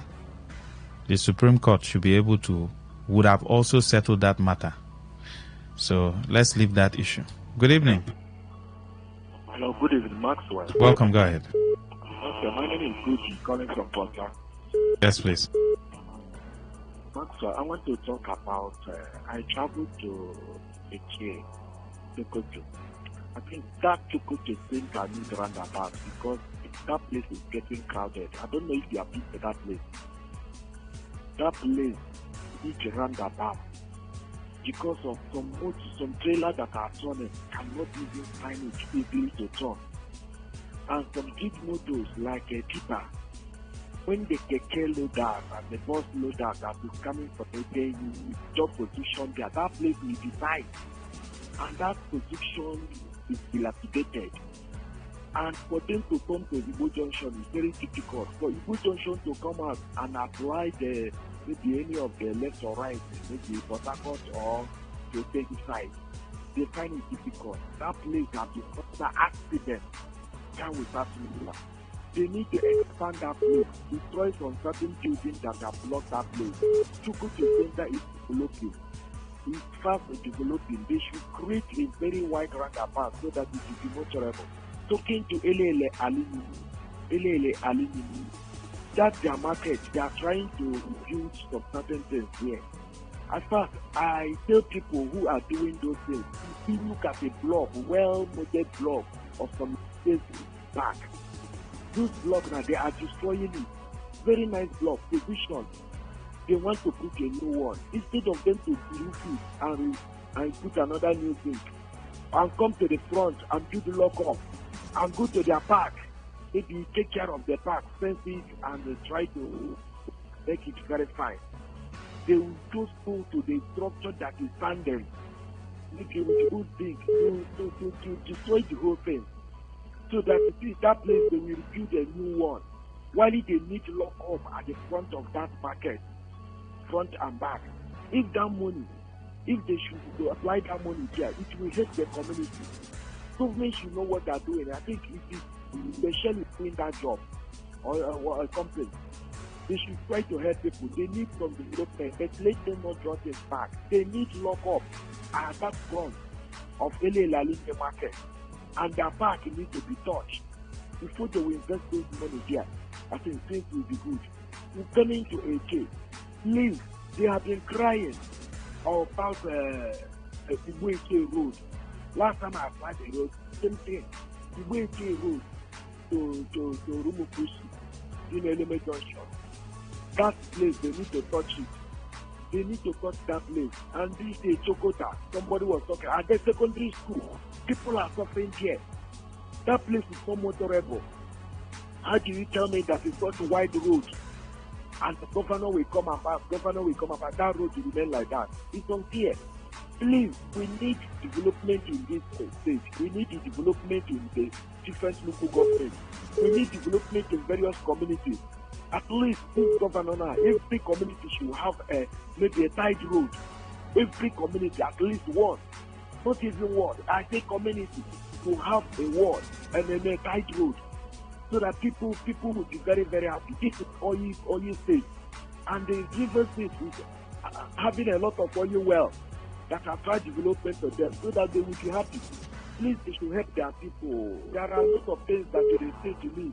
If you talk of River State, it is no idea. Everybody wants to go to River State. But when you come to River State, you ask me, is it a River State or there is another River State? River State is the oil producing state, oil producing local government, oil producing community. People need to rejoice. Thank you. So that things will be good. Thank you very much, Maxwell. Thank you. Good evening, Maxwell from Asaritoro LGA in Buguma City, Engineer Maker by name. My own eyewitness report is about today's Supreme Court judgment. I don't know why some people that supporting the FCC are rejoicing and making noise here in Asaritoro, especially in Buguma City here, as if the court have promised them heaven and earth. Well, majority of them don't have radio, television, or smartphone that will help them to know what's going on in that Abuja Supreme Court unless they hear from simplified people's mouth. Please, Maxwell, help me narrate and highlight what the Supreme Court says today to avoid causing a traffic commotion here in the name of gyration. Because that's all we're talking about now. Maybe I don't know. If you follow it's there in our news. 6 p.m. that we read. My eyewitness is police extortion under Rumala flyover in the daytime and Rukwaku roundabout at evening, and the outgone caretaker tax force by Supreme Court verdict. They are everywhere. SOS. Joe, thank you. So the Supreme Court has barred governors from dissolving elected local government councils, democratically elected local. That's one. They said that will amount to a breach of 1999 Constitution. Okay. Now the highest court of the land also granted financial autonomy to the 774 local government councils in the country. Those are two major things. Don't dissolve democratically elected council chairmen, and don't also touch their money. They give them autonomy. But there's also a provision in the Constitution that says the money should be paid into a joint account. Have they touched that part? They haven't. So I don't know what the Supreme Court wants. The Supreme Court directed that their money should be paid directly to them and not to the state government coffers. But there's a provision in the Constitution for JAC account, for joint account. Have they opened another one where they'll be paying the local government funds into? That's within their purview to answer. Good evening. Yes, good evening. Hello? Go ahead. Good evening. Good evening, go ahead. I want to comment on Ete. So many people have been calling from Ete and complaining of several things. I want to advise the River State government. Can't they build a prototype of Songhai farm in Ete with the vast land in Ete? And it will create employment. Let Ete be a kind of Benue State in River State, where our foods will be coming from. As the Songhai farm is producing, the Ete Songhai farm is producing. Build processing plants there that will send this food so that they will not waste. If there are fruits, that will, industries that will turn those fruits to fruit juice, we can export these things. So that's my advice to the government. Instead of allowing that vast land to be used by criminals, illegal land grabbing, fake real estate people everywhere selling people's land, The government can just acquire those lands, build a prototype of Songhai. There's nothing wrong if we have 2 Songhai farms in River State, one in Ogun, one in Echi. And we try to establish a University of Agriculture. Let's use our sources positively. River State should not be known for only oil and gas. When we have that vast land, it will make that place to develop faster. That's my own advice. Then for the Supreme Court judgment, that means the caretaker chairman will not be receiving money again. Because I saw a clause that the money will go to only elected local government chairman. I don't know if I'm wrong, but I think it's not proper. There is a hidden finger in that arrangement. This Supreme Court is this fact. Then what is happening in River State is Supreme Court blind. That there's a breach of the Nigerian Constitution, 1999, as amended in terms of the House of Assembly matter. Are they waiting for people to begin to demonstrate before they will know that the Supreme Court? Because the Supreme Court should be a level playing ground for everybody. It's not, I see the Nigerian Supreme Court now, it's for the rich. They just, when the rich people just see that any matter they can influence, they just push it to there. And they will even tell you the outcome before the judges pronounce it. So I think it should be, the judiciary should wake up, because if the judiciary fails, what happened in Kenya is child play. People are thinking it cannot happen in Nigeria. It will happen because we have educated youth that are skillful and innovative. So if you allow youth that are graduates, that are skillful and innovative to enter state, Nigerian Army cannot curtail them. I'm telling you the truth. Nigerian Army cannot curtail them, because it's worse when you see uneducated youth protesting. They will be violent. But when you see educated youth protesting, I believe that if you do a proper statistics in Nigeria, 40% of educated people have master's degree. Let me just take it that way. 40%. So if all these people enter streets, carry their thing, enter road, no manufacture gun, no. Don't think they cannot do it. They can do it. So we shouldn't get to that level. Mr. President should wake up, or else he will be the first president that they will protest out of office. It happens. Thank you. Thank you very much. All right, surely we shouldn't get to that level. My prayer also, we will not get to that level. My name is Charity Nkomadu. My eyewitness report is that the state government should come to Rumewo because we have acres of land so they can use it for farming at this time of hunger. Thank you, Charity. My name is Wak Naka from Ombo, Ekpe. Early this year, they told us NDDC will be bringing solar light to Ombo community, but till today, there is no light in Ombo. The only thing we have is NEPA pole that was planted by the local government chairman since 2020, and no wire or transformer is following the pole to date. We don't even have good roads in Ombo, and since I was born, the government have not done any complete project in Ombo. Ahoda West LGA. Our road is supposed to get to Oshiobele community, to Mbiama, where we have market, but we have been suffering to cross the river with canoes to JK3.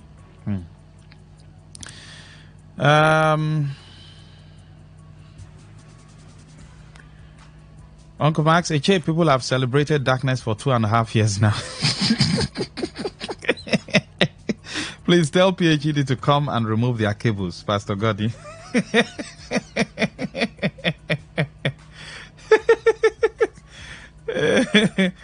Nigeria, the comedy channel. Good evening. Yes, good evening. Go ahead. Good evening, my brother, master. My name is Yes, Louis. go ahead. Okay, my name is Louis. I'm calling you back on Lupaku. Okay. I want to just say something about my eyewitness report today. I don't know what exactly the uniform people in Nigeria have in common with 100 naira.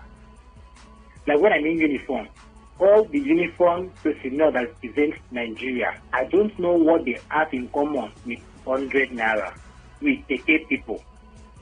This evening, on my way coming back from work, from a popular road here in Port Harcourt, the police officer, the uniform man stopped the KK driver and asked him for his money. The guy now told the police officer that he doesn't have change. The police officer said, no, let him give him the 200 naira that he's going to give him change. The boy now gave him the 200 naira. We imagine that this man wore a uniform of Nigeria represent to go and ask the man that is selling corn to make change for him to go and give a person. And the one that doesn't have change, the police officer was going from one point to another looking for change to go and give a person 100 naira. 100 naira. I've never seen anything embarrassed like this in my life in a very long time. But I pray that any spirit that possesses them with 100 naira, the Lord in heaven will separate them from 100 naira because it's a curse and didn't lay upon them. Thank you. All right. I don't want you to talk about curses here, but you prayed that God should separate them from 100 naira. I was laughing when you were saying they went to look for change from someone who was selling corn.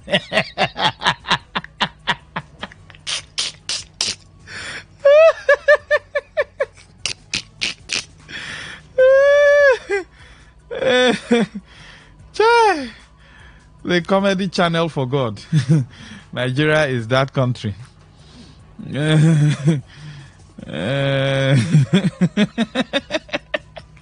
Well, that's what you can take on this segment. We'll have to go for a short break. We'll come back for the security program. Our security expert will not be here today, so we'll be running solo. Okay, you will be doing the program. Yes, I'll just go through a little introduction and then ask you the question so we can discuss how we can curb security in our locality. Stay with us.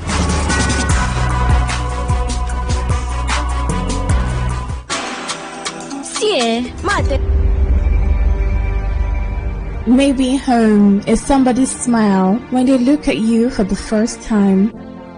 Maybe home is being a home to something you love and adore with all your heart, and that is what life, friendship, and love are all about. Maybe home is listening to all of your favorite shows on Today 95.1 FM. We create memories. We inspire comfort. We are the voice of the people, and we are home away from home.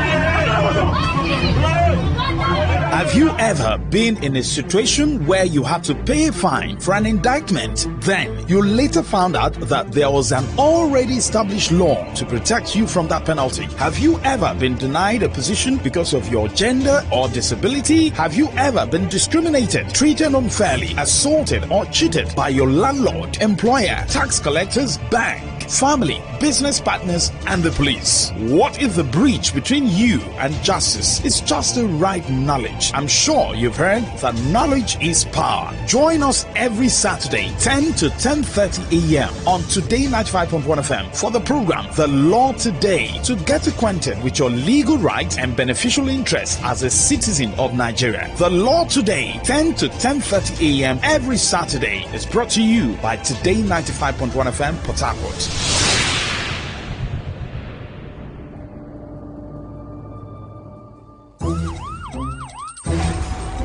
It all begins with breaking news. Now make no mistake, this is a difficult mission, and it will remain difficult for some time. Then it keeps trending. Events, issues, personalities, all struggling to gain attention. But in the race with deadlines, the intrigues, power play, undercurrents are often missed or underreported. Insecurity here is basically a product of poverty. But not anymore. As the platform on radio steps in to fill the missing links on events, issues, and personalities in the news. I'm not afraid of anybody. Yeah! The platform on radio serves only the hottest topics and trending issues. Only on Today 95.1 FM. 95.1 FM. Port Harcourt. Weekdays, 4 p.m. Get on the platform on radio and be served.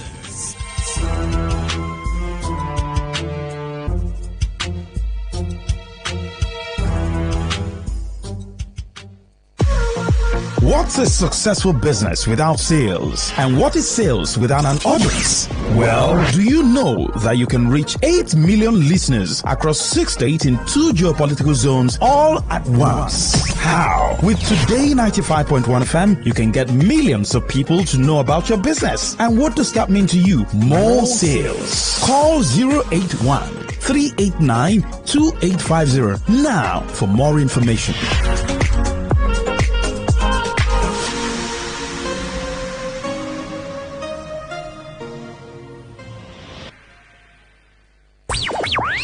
Tune in for a journey beyond the ordinary. Fasten your seatbelts. We're not just a station. We are the station. Today, 95.1 FM, the voice of the people. All right, welcome back. It's now time for Security and You on your premium talk radio today, 95.1 FM Port Harcourt. Security is very important, and it is the sole responsibility of the government. But unfortunately, people are now, building gates. Estates are now having their local security. It goes to show you that something is wrong somewhere. People don't even trust the security agencies. That does not mean that we don't have very fine security agencies who have character, impeccable character. Maybe the bad ones have overwhelmed them. It will take a very serious government to overhaul the system. A very serious government to overhaul the system. It looks as though politicians have hijacked almost everything in the country. Very unfortunate.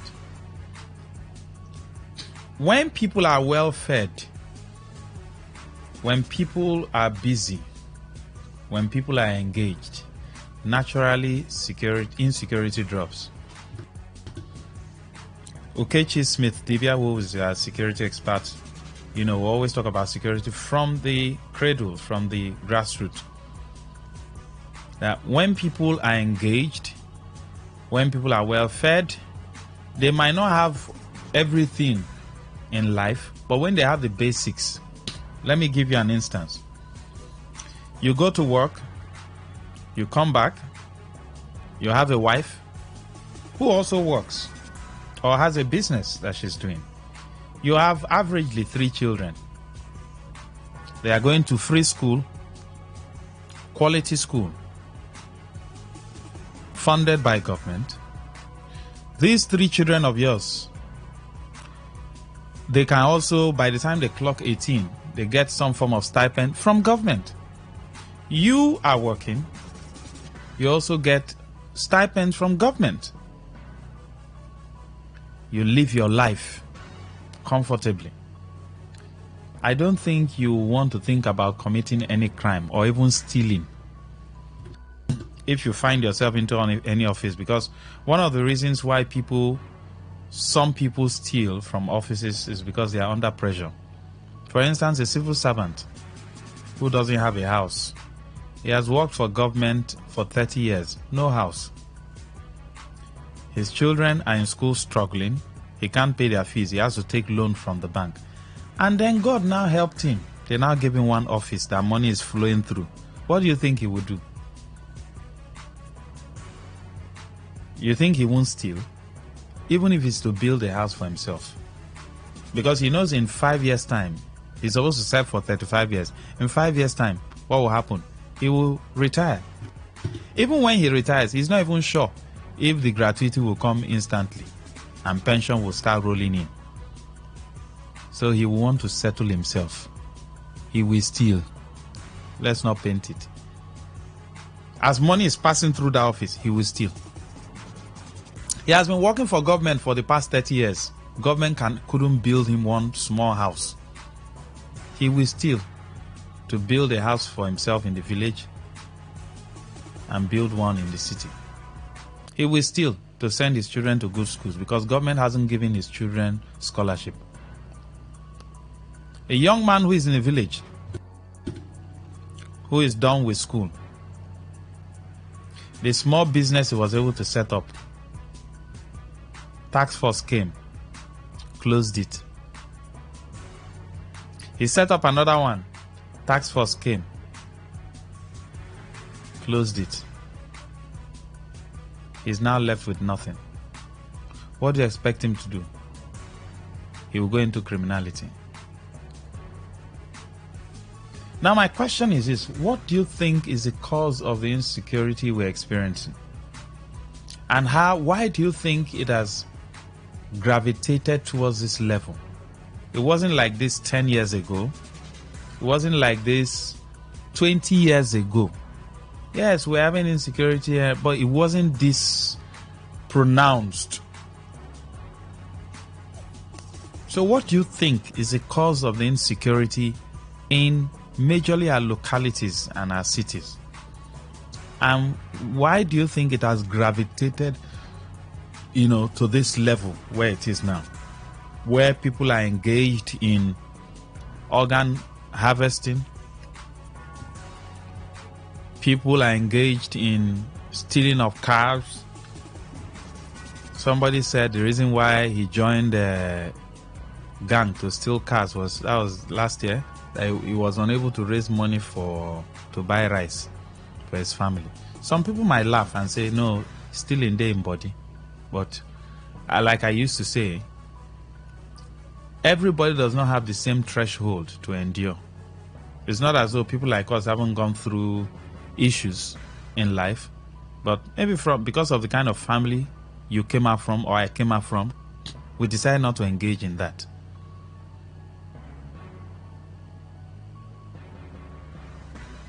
He said he couldn't afford to buy rice. That's why he joined the car snatching gang. Now the issue is, are we even, addressing the issues from the root? And that's why I'm asking you. Why do you think we have so much insecurity? What do you think is the cause? And how did we gravitate towards this level?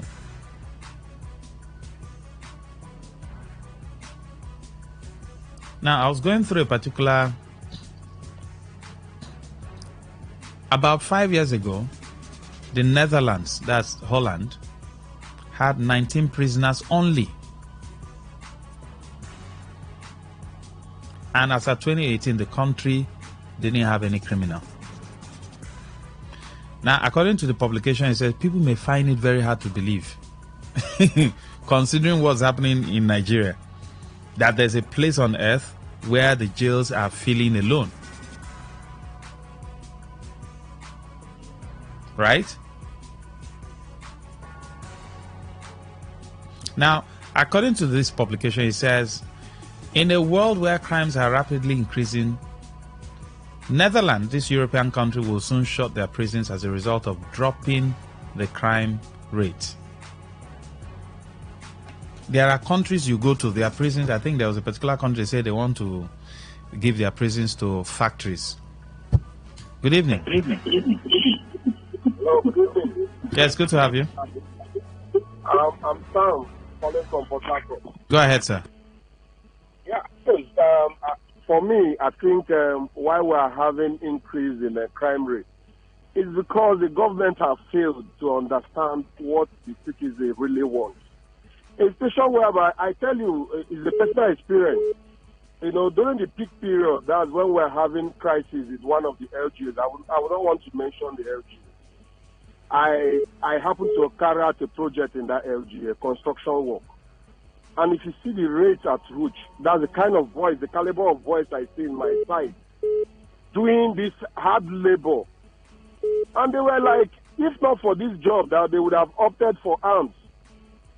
See, we cannot be talking about ring road when people are hungry. You don't have farm, nothing. And you're talking about ring road that have consumed over how many billions of naira. So we can't continue this way. They need to understand, because then, now we're talking about ring road, and who uses all these ring roads? And it will be vehicles, right? And people will now say, oh, I need to now, because the quest for quick riches will come in. People will say, oh, if I can do Yahoo or something so that I can buy the best cars in town. You see people doing things that they are not supposed to do.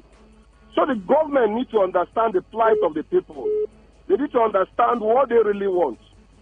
And not just constructing roads, constructing expensive things that are not necessary.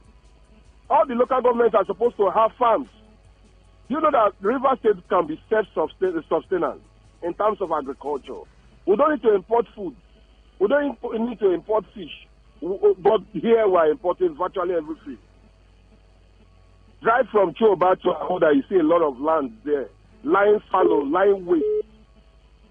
So our government needs to wake up. You develop the urban cities, that's the cities, and you think that crime will not come in, they will definitely migrate from the rural areas to the cities because that's just natural. You cannot stab somebody in Ogoni with no light, no basic amenity, and you are now developing Port Harcourt and you think that the crime will not come to Port Harcourt.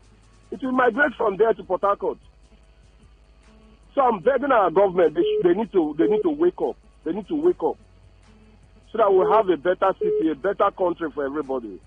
Thank you very much. Thank you, sir. All right.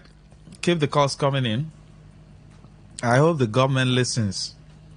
I just hope so. I hope so. Good evening.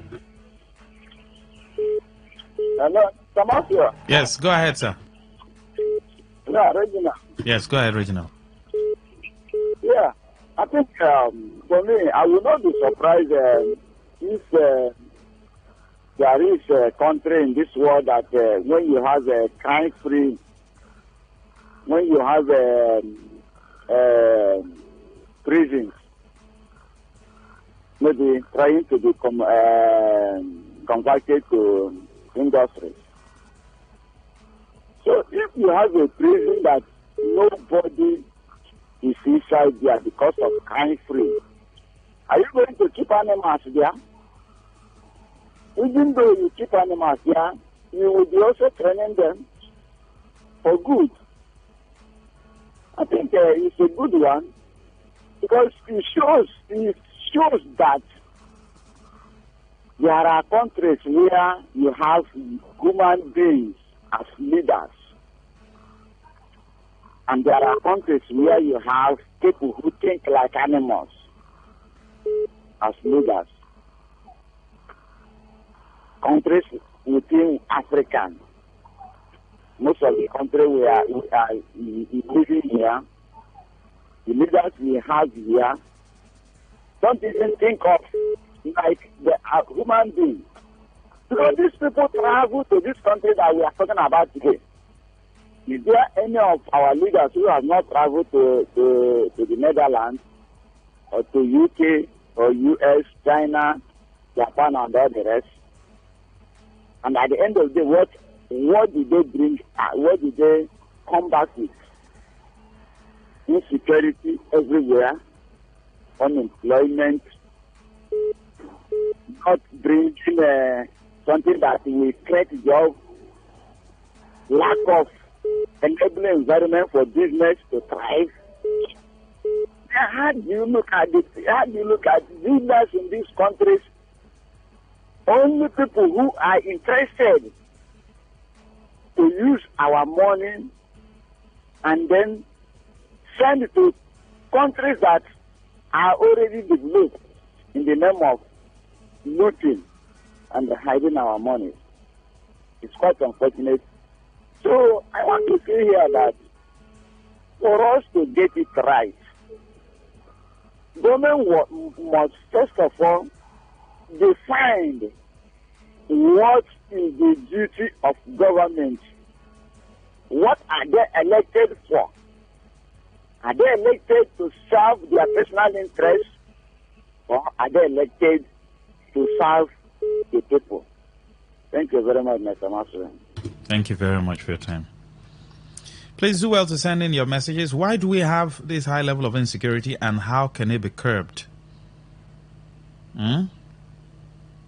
That's the question. Why do we have this level? Why do you think, we've gravitated towards this end? Our prisons are overstretched as we speak. Good evening. Hello, good evening, my brother. Yes, go ahead, sir. My name is Professor. I'm calling from the United States of Ireland. Yes, please. My brother, why our politicians are they wicked like this? Why are they suffering us in this country like this? My brother, could you imagine if you are coming from Lagos, immediately remain small to reach Auda, you will spend another 4 hours for just the plane that did not even take you more than 3 minutes. This is not eyewitness report. We're looking at security issues. Yes, I'm still coming there. Sir. Okay. I'm still coming there. What makes me say this is that instead of this our leaders to do something on this issue, if you count how many checkpoints from those Auda to River State, my brother, you will count up to 30, 50. See, these people, they are still enter. Because immediately you carry your 100 naira, they don't want to know anything that you carry. If people reach so much step on, they will say, where is your particular? If you carry particular, give them, they will put the particular into their pocket until you give them that 100 naira. So they don't want to know anything. If our police, their boss, if they can stretch their security to all these checkpoints, my brothers, we know that this security will come to normal. But nobody wants to care because we have them. They will tell you that we are the one that are fueling our cars. And this 100 that we are collecting for you, that we are using to fuel our fuel, and we still need to get it. I said, who are these people that are collecting it up on our hands? So my brother, they need to do something. I believe that our commissioner of police in Rivers State is hearing this thing. They should please help us extend this thing to this East-West route to know what I'm talking about. Thank you very much. Thank you very much. Why do you think we have high level of insecurity?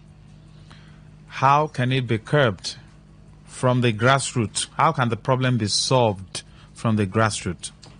Good evening. Yes, good evening. Thank you, Master. Go ahead, sir. Yes, Eddie is my name, calling from Choba. Yes, please. Sometimes you hear some stories of some countries on earth, and you wonder if it is actually real. The story of Netherlands that is just given to us is like the prototype of the much anticipated paradise.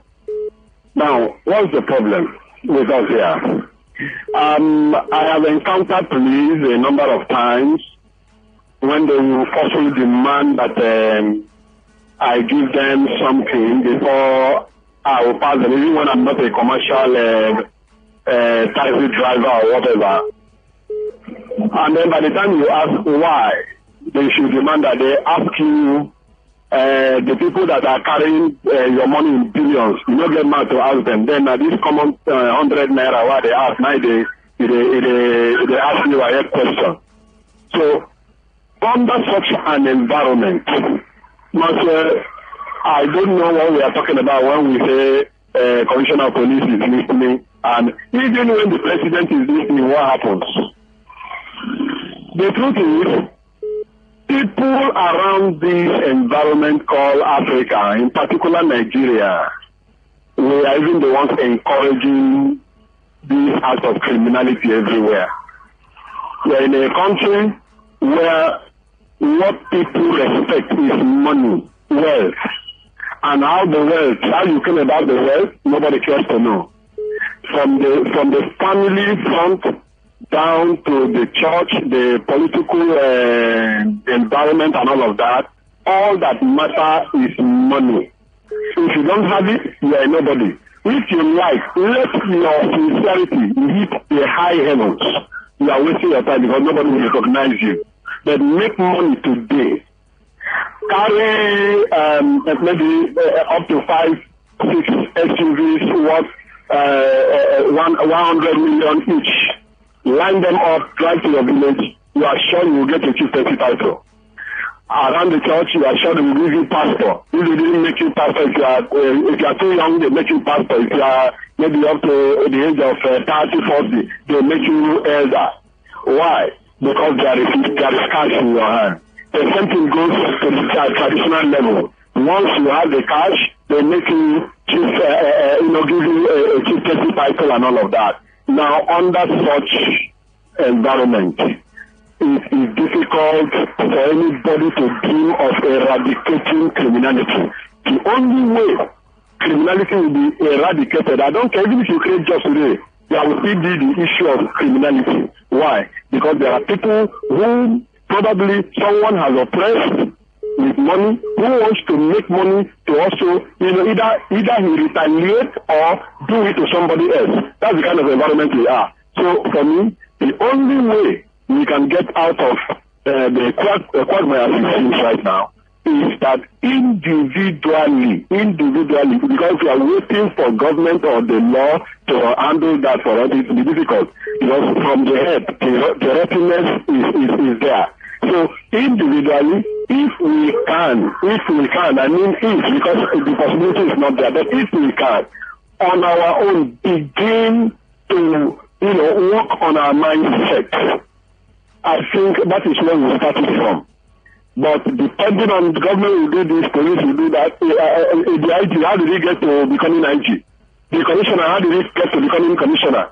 Yeah, and all of that. Many of them paid their way down there. Many of them paid their way for promotion before they got to that point. So when you got your way down there, what do you think that will happen? You need to also recover the investment you made. A set of criminals. I mean, the criminality will now be raised to power too. If now that they are getting it from the governors, some of them have properties worth billions of naira.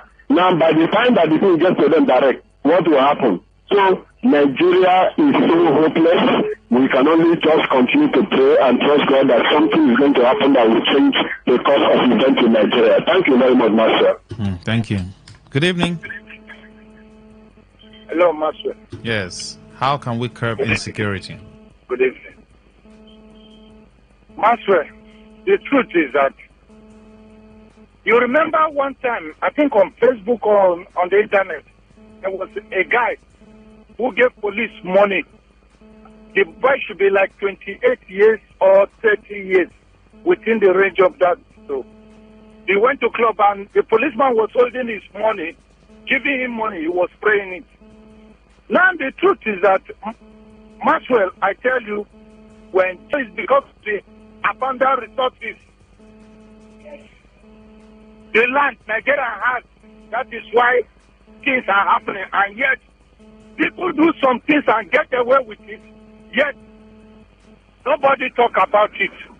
Even today, to some community, chief and paramount ruler, 8 crime, all in the name of they want to make money. So because some people do some certain things and go away with it, I have a friend in Holland, Mr. Maxwell, do you know what the guy do? The job the guy do, he rear animal, cow. He rear cow. And the guy, I know the house the guy built here in Port Harcourt. He rear cow. He even show me his farm. And this guy, each time they come, he live in money. But most of this business, if you do it here, they will kill the business. So that they don't want you to grow. They don't want to see your achievement. All in the name of everybody wants to make money. Everybody must not make money. But because of the kind of life our politicians live, that is why the youth are copying it.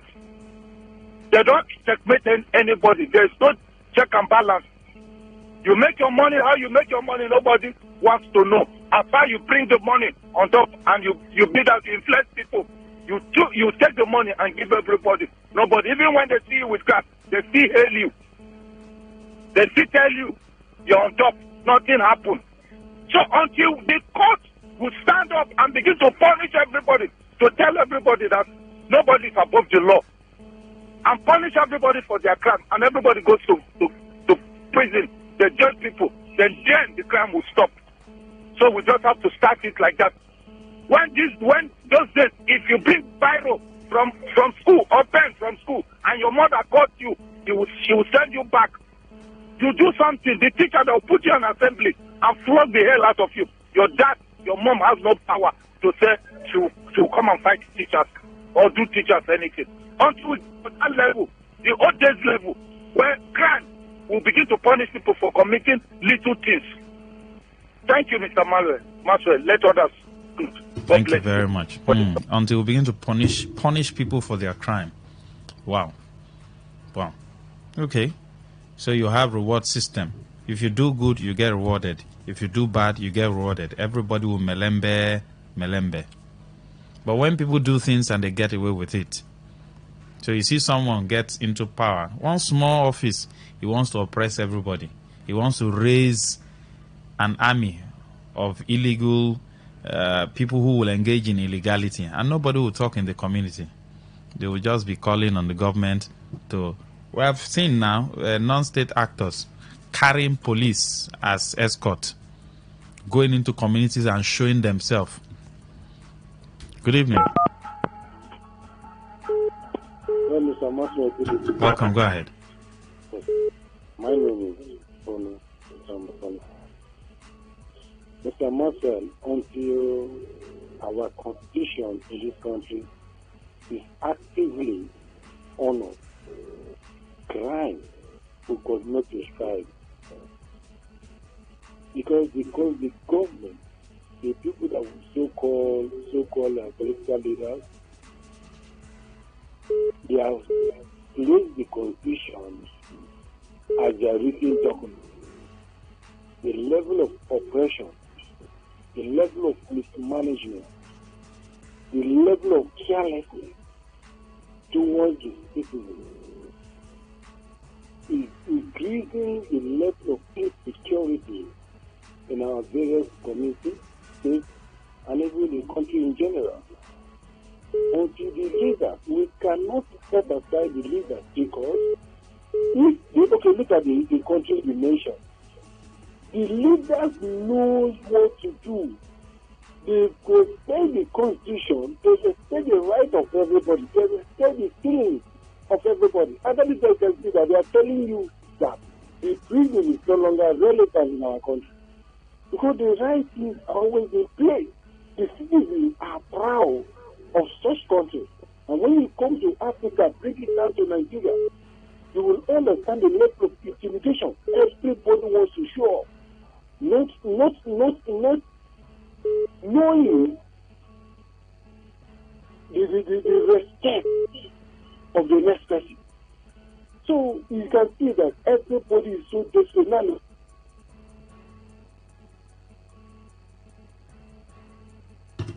Oh, so sorry. If you can call back, please, we appreciate you. Your line just went up there. Why we have high level of insecurity is the politicians. You graduated with someone, he joins politics, and you see him drive expensive cars, build houses you can't afford. You'll be tempted to help yourself to live well too in the society. Cost of governance should be reduced, or they go in on contract base. Pastor Gordy, thank you. Max, blame Nigerian politicians that have taught youth that dignity of labor is meaningless, as they can do anything and anyhow to make money. Have you noted, Max, in most communities can no longer call a criminal a criminal. They are the heroes of the society these days. Woe beside you if you treat otherwise. Kanu, thank you. So the question is, why do we have insecurity in our locality and how can it be curbed? Why do we have this high level of insecurity and how can it be curbed? Do you think just by creating job, insecurity will reduce? Are there other things we can do? Are there other things the government can do to drop down insecurity to the barest minimum? Good evening. Hello, good evening. Good evening, Maxwell. Welcome, sir. Go ahead. Yes, let me come in another direction. These days, if you take time to go around, check all the workshops, whether carpentry workshop, mechanics, electricians, panel beater, painters, youth are no longer there. In no time now, you see Ghanaians and Togolese coming to Nigeria to do this thing. Any youth you see today, you see them talking about big things, so why they are not working. The highest you see them doing is riding keke, going into Naira bet, playing Naira bet and Lotto. You see them thinking of millions of naira while they are not working. And honestly, you see most of them into drugs. And that's why when you enter Keke, some of them, you see them riding on they don't even have tomorrow in mind. Honestly, I want to believe that our politicians are not ready to help the youth. And as a result, you see, these millions and trillions and billions they are stealing. Because me now, I'm a mechanic. My name is Fojo. I'm a mechanic. Honestly, today, there are no apprentices ready to learn anything.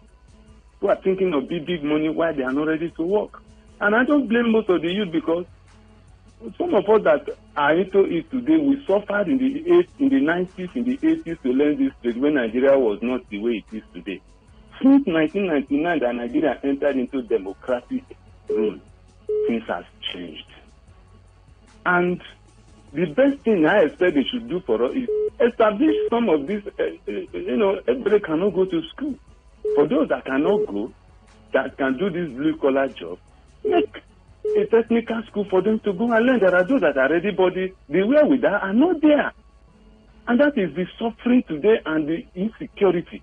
You see people now building houses. They have CCTV camera. They have dogs. They have all manner of security.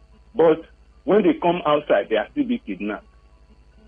We need to do those that are enlightened should be able to bring in what they see outside so that Nigerians, the city or wherever we live will be safe for us. As I speak with you now, I cannot stay up to 8 o'clock in outside. Not that I have money, but the care of, what is happening outside. Once it is dark, I can't enter Keke because I don't know the people that are inside already. So many things are happening. Insecurity everywhere.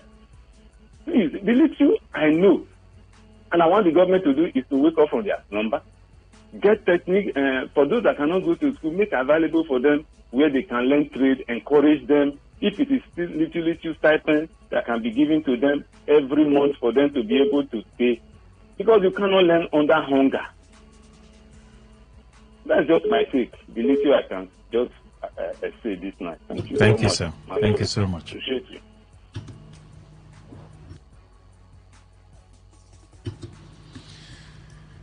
All right. Keep the calls coming in. We'll still have some few minutes left. Good evening. Good evening. Welcome. Go ahead. Good evening. Good evening, sir. Welcome.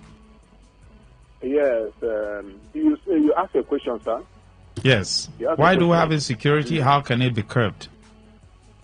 Okay. Very good, sir. Sir, I learned that last time that somebody imported ammunition worth about 13 billion naira. Have you heard about it, Abi? Was it the one they said they caught at the port? Because he wanted to give, it is not him who import that gun, who use it alone. He will now give maybe 2,000 naira, 5,000 to the youth to start shooting. So that one alone, they should arrest the person and let the world and let Nigeria and Africa. Who will arrest the person? So that tomorrow, that person will not import again, so that security can reduce. I'm asking you, sir. Hello, sir. Hello, sir. Who will arrest the person? Who will arrest him? Yes, who should arrest the person? It's not the police should arrest the person who import that ammunition. As you see, they don't know him. They know him. If they refuse to arrest that person, how can we have peace? Whereby the person will go and import another one again. We have seen the truth. We divide the truth. If they refuse to arrest that person will import another one again because they have the money. He will give the gun to the youth to start shooting. So that we let them arrest him so that we can have peace. Thank you, sir. Thank you very much. I knew why I asked that question. Who will arrest the person? Firstly, have they told us who imported the guns? Why didn't they import machines? Let us learn how to produce those machines, or let us learn how to use those machines to produce something. I'm still going through, the Netherlands. If you check, they don't really have natural resources, but their port is working perfectly well. They're into agriculture. According to, they said their the Dutch dairy farming, that's where they produce milk, is highly developed. The milk yield per acre of grassland and the yield per cow are among the highest in the world. So who will arrest the person? That's the question I'm asking. Who now? Have we heard the person who imported the guns? Where are they importing the guns to? Is it the police that was importing the gun? Or is it the army? Or NSCDC? Who is the person first? They should mention the person's name before we talk about arrest. Good evening. So that's why I asked that question. I asked that question to get something. Who will arrest the person?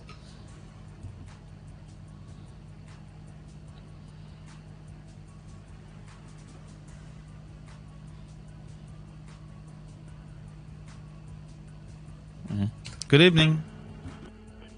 Maxwell, good evening. Go ahead, sir.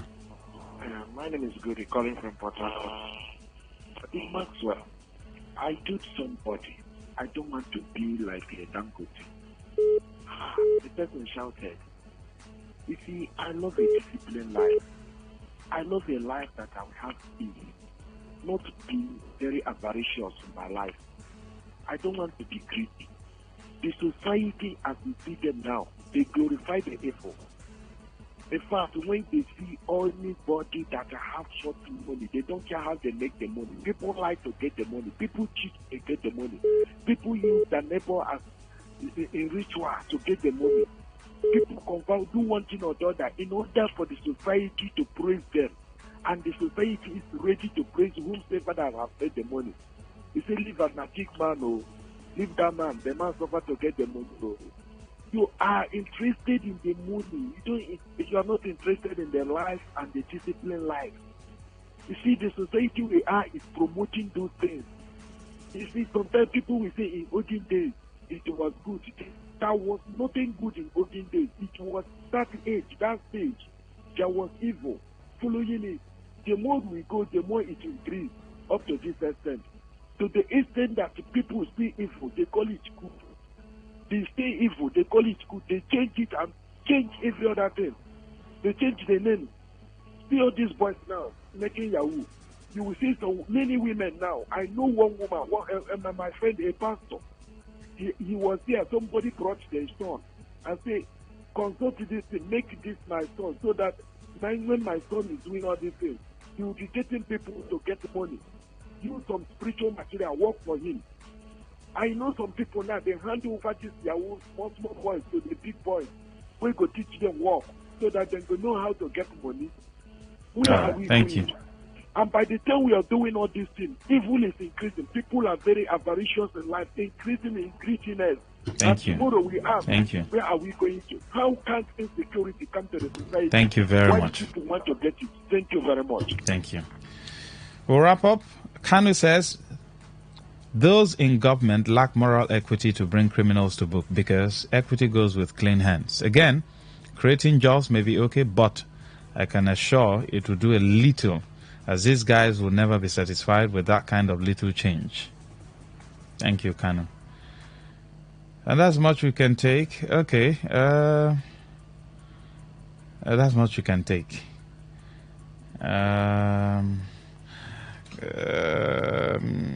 Okay, I'm trying to see.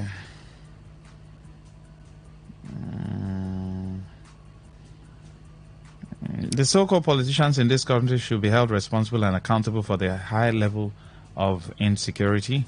The only way to reduce it is that the so-called leaders must wake up from their slumbers and learn how to govern a country like ours. Vincent Muzi, thank you very much.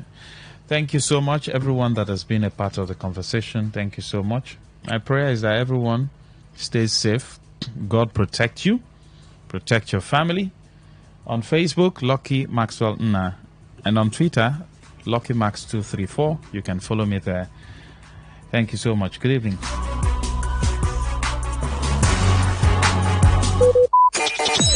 Talk radio. I listen to a lot of talk radio. 95.1 FM.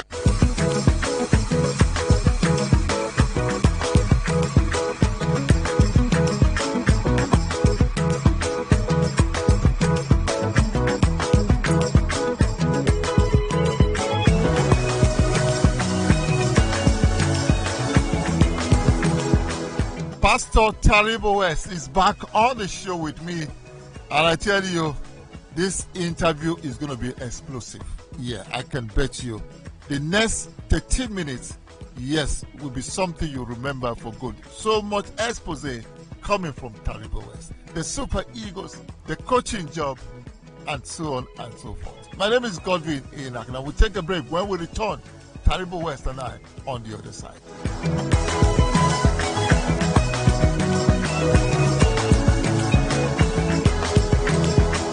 When you are walking out of the tunnel anywhere, you raise your head up, you are not smiling. With that your Rastafarian air. You know, what message will you pass into the opponent and even the fans? Number one, I must intimidate you as my opponent. Two, I want to let you know that I'm a champion and I fight in the area of my strength. So you will see all those passion, those determination, there's enthusiasm in me as I'm coming out. It's either life and death. So after the game, I can say hello and fine. But as I'm coming out, that is my job and that is my profession. I'm here to kill. Taribo West, an Olympian. You won the Olympic gold medal, Atlanta 96. You went to the World Cup. You went to the Nations Cup. You conquered Nigeria. I remember Banta United and what have you, Julius Berger. You know, just name it, Sharks of Port Harcourt, a man who saw it all in the domestic league. Let me take you quickly to an issue that was touched by the Minister of Sports, Senator John Ewa Eno. He said the Oyibo-born Nigerians who are playing for the Super Eagles don't have the mentality of the Nigerian players who were born, bred, buttered in Nigeria. Do you agree? Correct. Correct. So most of our home-based players should be inclusive in the national team because, you know, in the European world, government has made everything easy for everybody. It transcends into the club sides. But here, whereas we are still struggling with how to, you know, a footballer will wake up in the morning, the first thing he has no food, but he will manage to go to training, come back, try to see how he can eat agege bread and a bar. You know, agege bread or yes, the hard life. You know, those things also transcend when it comes to a certain kind of fighting time and the duel against your opponent. It transcends because it's something that when you go through those kind of hard life and you come into a certain place where things are made easy for you, the best in you will come forth. Yes, the best in you will come forth. Somebody like Joshua that came out from Liberia was struggling with mighty barrows and all that, then tried to, you know, play his way into Cameroon and suffered in Cameroon for a long time with Canon before he hit Monaco. Yeah, so as he got there, all those suffering turned to become some kind of spirit and passion in him. Motivation for him. Motivation, that's the word. Wow. Taribo West, you went from Oz to the Serie A. Yes. From Inter Milan to AC Milan. There's this story that people tell. They said you were told by the mafioso, look, this place, Paolo Maldini is number one. You want to take over from in that true? Please tell us the story, Taribo. When I switched from Inter Milan to AC Milan, I hear the story. They say I didn't make it in AC Milan. That was not true. In the Central, when I got there, there was Costa Curta, and Ayala or Sala playing, and Ancelotti, this present Ancelotti now, no, Zaccaroni then was the coach. So he switched me to the left side. And if you remember, we were hosting the Nation Cup in 2000 between we and Ghana. Yes. So I went to the national training camp, spent a long time, came back again, went for the competition. So when I spent this much time, when I came back, we had only 5 games left. And the coach, Zakaroni, played me on the left side. I played the 5 games to the end of the game, of the league. 4 out of the 5, I was man of the match. Then scored 1 goal. Madin himself was afraid the way I was playing, because that position was just, forget it. So the following season, of a sudden they were doing medical tests. They brought me to a certain kind of doctor. And the next day say, I cannot play football again. I have an heart problem. Wow. So it was too heavy for me. So I went back to my Inter Milan doctors and went back to my president in Inter Milan to find out. See, this is the thing, this is the story, and this is what is happening to me. He sat me down. He said, Taribo, I said, sir. He said, in Italy, you don't do that, what you did. I said, how? What did you do?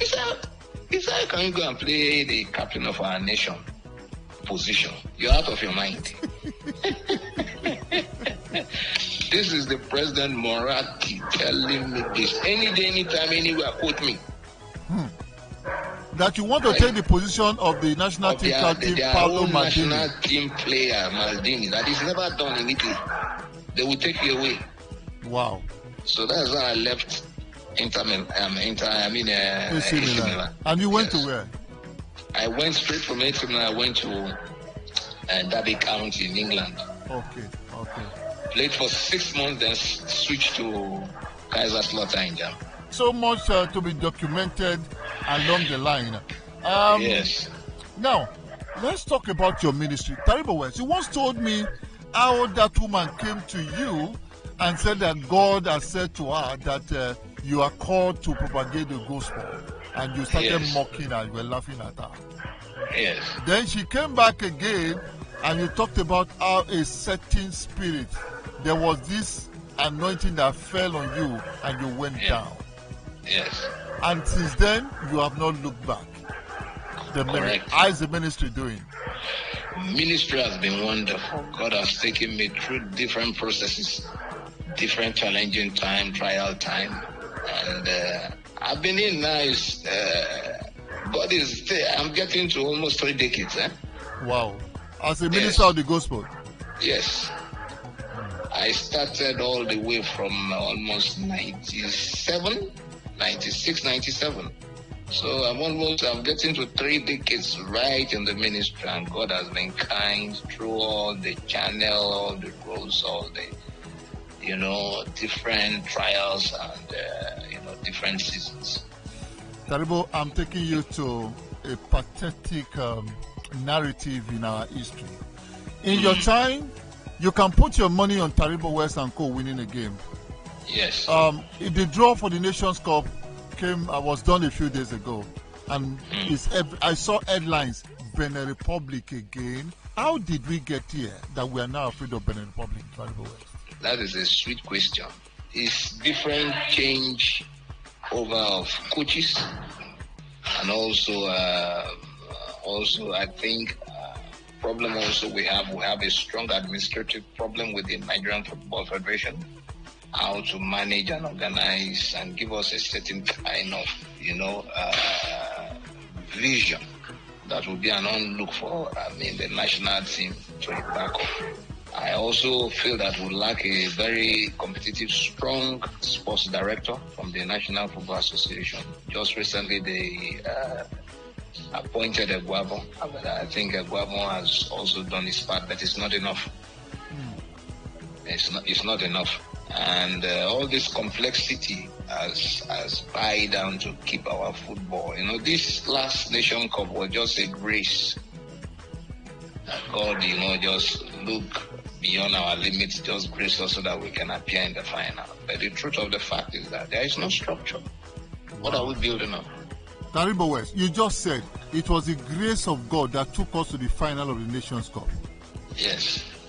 The Minister of Sports said that God wanted us to win the Nations Cup, but the coach messed it up. Jose Pesero, do you agree? No, I don't think it's the coach. I think the boys were carried away in the finals or before the finals. I think they were carried away. They thought they have won the cup. So everybody was having his own fanfare, before the finals. Because what I saw as an ex-player who know what it means to play in different cup finals. In this very final, Nigeria against Cote d'Ivoire, the boys switch off. That can be traceable to two things. It's either number one, they don't sleep well, or number two, they went and just have fun, or they just thought they have won. Interesting.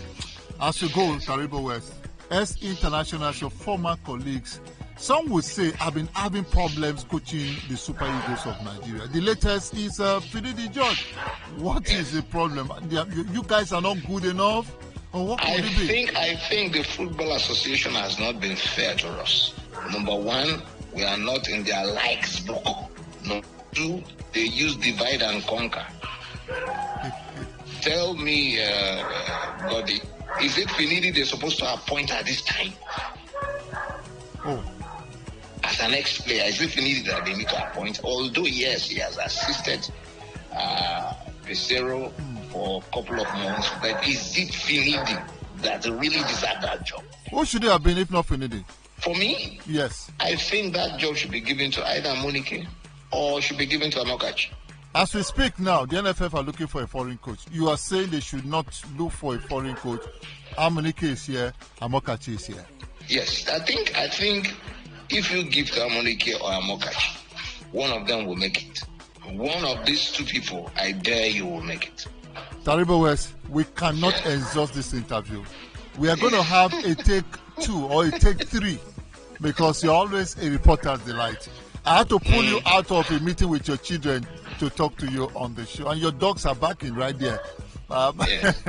Thank you, Taribo West, and keep pushing forward with the ministry. Thank you so much. God bless you. I'm grateful, Goddy. Thank you so much. Thank you. Thank you. God bless you. Really good. The voice of Pastor Taribo West talking to us on Global Sports Update. We bring them big all the time. And the parting shot, he says, why Finidi in the first place? This car fits either Emmanuel Amunike or Dandebola Mokati. We'll revisit this particular conversation in subsequent editions of our Global Sports Update with yours truly, Godwin A. Nakela. Many thanks for listening. We'll do this again tomorrow. Don't forget to keep praying for Nigeria. My name is Godwin A. Nakela. Let's keep cruising. God bless Nigeria.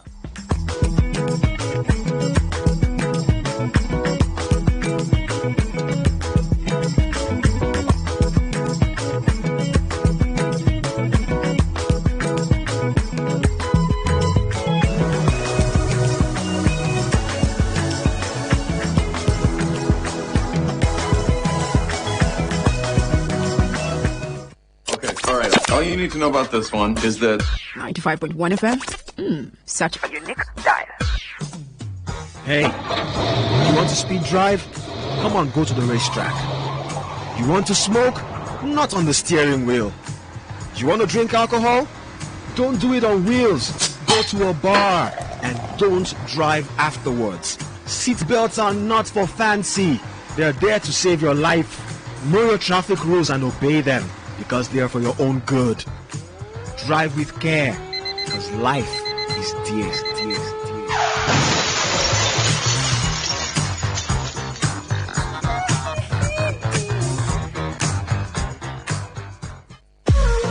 What's a successful business without sales? And what is sales without an audience? Well, do you know that you can reach 8 million listeners across 6 states in 2 geopolitical zones all at once? How? With Today 95.1 FM, you can get millions of people to know about your business. And what does that mean to you? More sales. Call 081-389-2850 now for more information.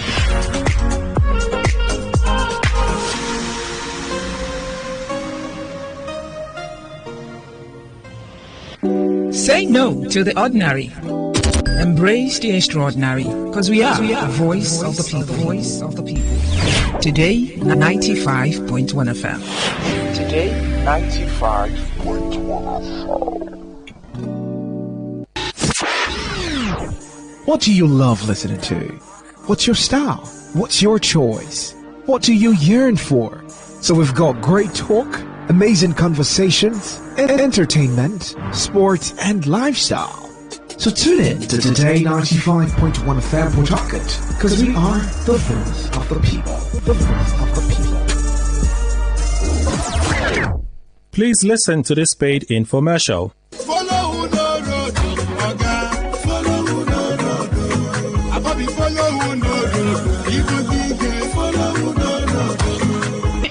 Hey, better don't land though. That thing where we don't find tete for Sokoto. Don't land boa forward domot. Baba Champion Herbs, aka Champion Action for Men. Don't carry wonky herbal remedy. Enter town to take bring out the real action in you as a man. Hey, Baba Champion Action for Men. For that man when they perform well. Baba Champion Action for Men. You dey good for both young and old. Even if you don't reach 80 years, you go still maintain your wing. You go normalize your system, boost your performance, make you stand gidigbam. Dey kakaraka as a real man with correct action. Champion Action for Men. Correct wonder root where go activate the real action in you. Now the day when you start to take them, that day go begin work for you. Even when you don't take and finish, you go see the fire they go. Because you don't correct your system, set and fine, make you carry the go. Baba Champion Day for number 62 Ikwere Road by Egede Street, my one Jobu Port Harcourt. Call 081-6920-2525. Take them again, 081-6920-2525. Baba Champion, now for real man. Greetings to you, wonderful people of River State. Thank you for joining us on this health enlightenment, sponsored by Baba Champion Herbs. Baba Champion Day for number 62 Ikwere Road by Egede Street, my one Jobu Port Harcourt. You can call Baba Champion on 081-6920-2525.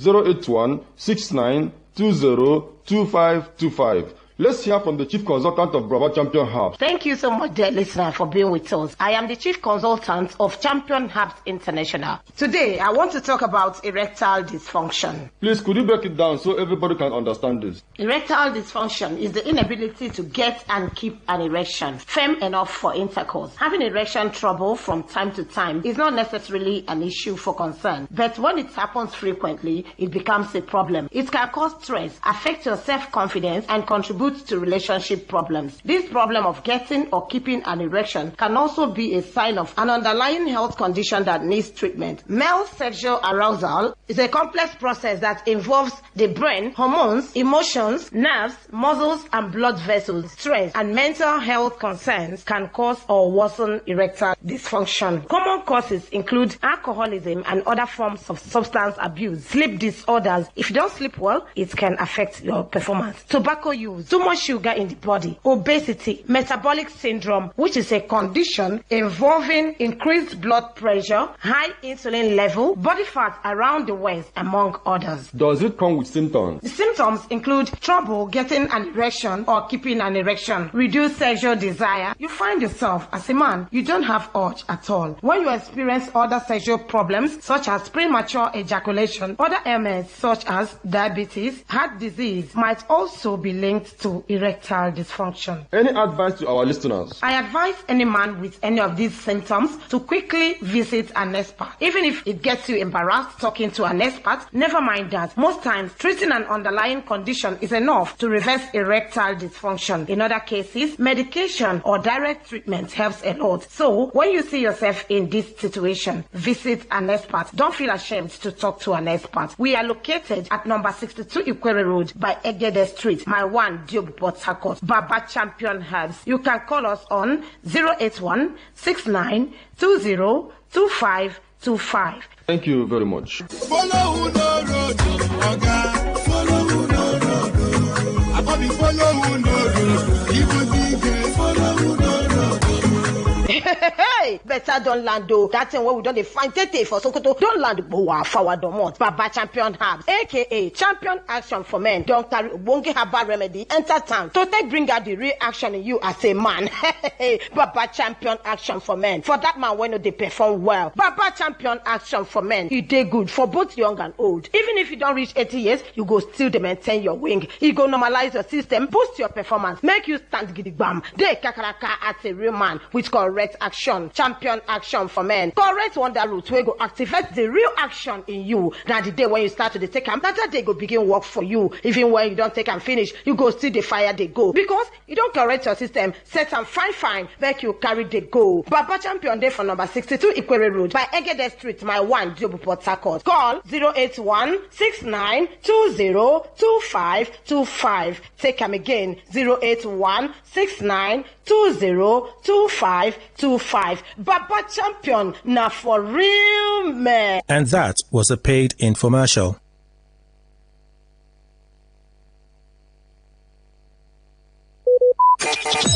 Talk radio. I listen to a lot of talk radio. 95.1 FM.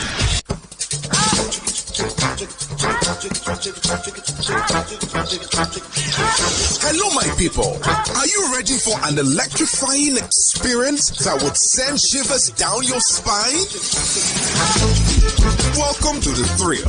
Hold on tight as we dive into the hottest high-life tracks that will make your pulse race and your feet move. It's not just a show. It's a musical and talk adventure that would leave you craving for more. Ladies and gentlemen, welcome to the thrill. Mondays to Thursdays, 9 p.m. Only on Today 95.1 FM.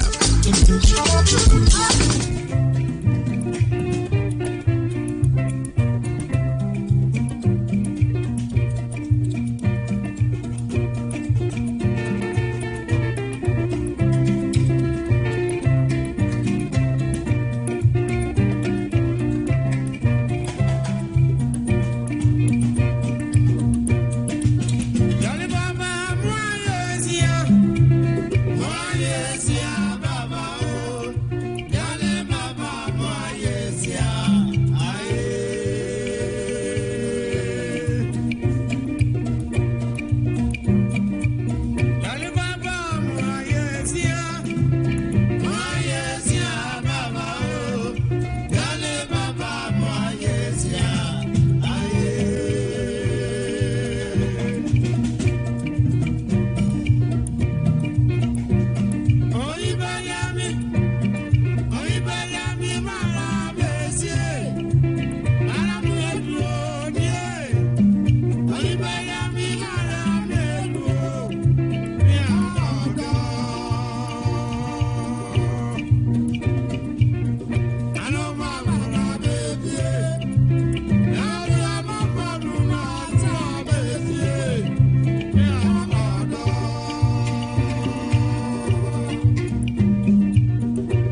Aboma ya wori awo yele sitanya sao. Maya manu tikere. Ana mele timaya niu. Maya manu tim onko washa. Oji na neno wa tikranyo. Mele dile we arao. Aka me fule we arao.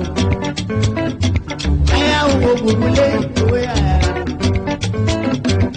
Asikize we arao. Oneku okule we arao. Mazu konule we arao. Efranya ule yo we arao. Brother makajagule. Sewo binale yo we arao. Waya wo okule we arao. Onokogule we arao. Maye kule we arao. Lili wikedi alo we arao. One town ule we arao. Yawo yuwe eti gure anaboma yawo yele kaya zao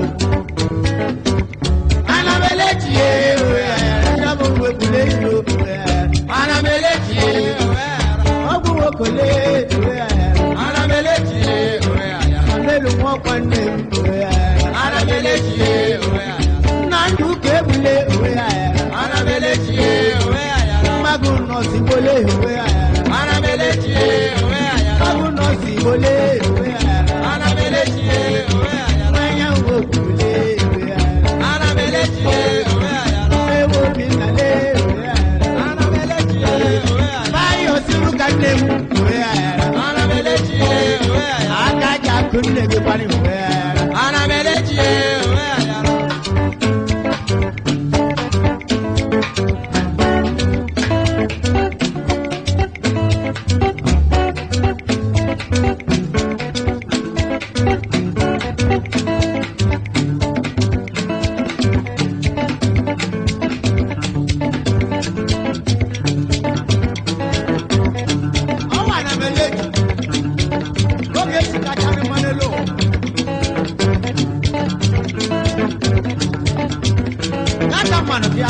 now we have to put a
Chiboku.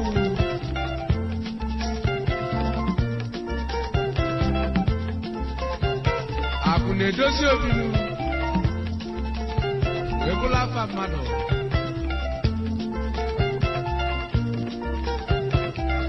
Onye go bese.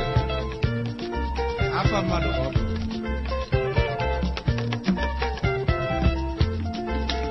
Onwere ife na-eme n'ụwa na brego. Inelinio. Ineyapa. Inagba moto. Ọbụ ego.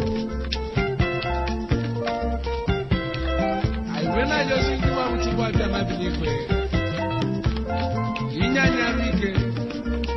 Inye anyị ego. Anyị anụta nwanyị. Ọ mụtala anyị nwa. Anyị na-arịọ Chukwu inyere anyị aka.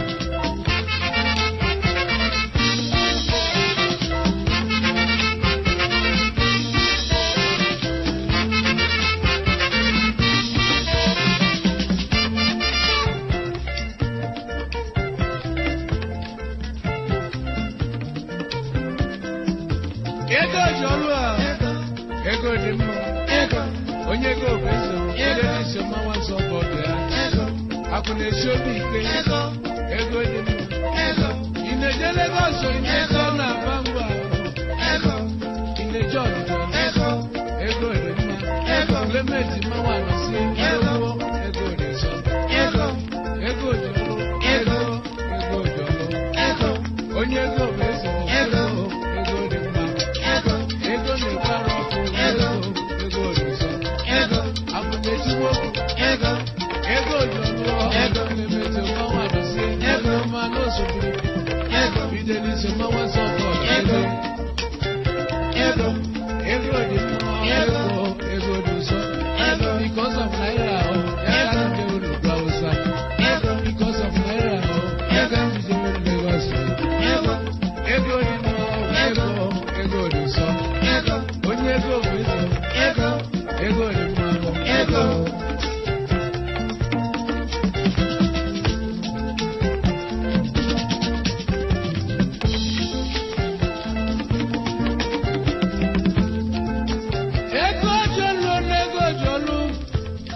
Onye ego bụ eze ndị n'ụwa m. Akụ na-edozi obi onye n'ụwa. Obe m dị mma n'ọbụ ego. Nwunye m dị mma n'ọbụ ego. Ị na-eje Lagos, ị na-eje n'Abangwa. Ego dị nsọ. Ọ bụ o nwere ife niile a na-eme n'ụwa na-abụrụ ego.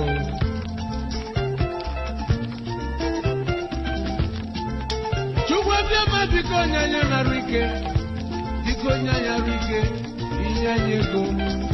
Maka ego bụ ndụ. Ego dị nsọ. Ego bụ n'ikolobịa. Ego dị mma n'ikolobịa.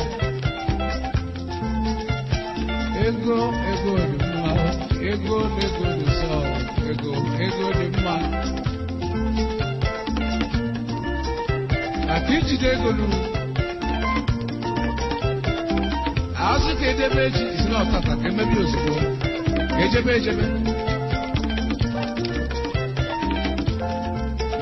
Onye ego na-atụ egwu onye n'ụwa. Ego ji ọrụ. Ego ji ọrụ. Ego ji ọrụ. Ego dị nsọ. Mmadụ ekwukwa na mmadụ ibia maka ibe ego. Mmadụ ekwukwa na mmadụ ibia maka ibe ego izo. Maka ego dị ọrụ. Ego dị nsọ. Clement mmanwa nọzie na kele.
na-edozi n'ọbụ ego ife ọbụla ị na-eme n'ụwa ọ bụ ego agwụ na-esi obi ike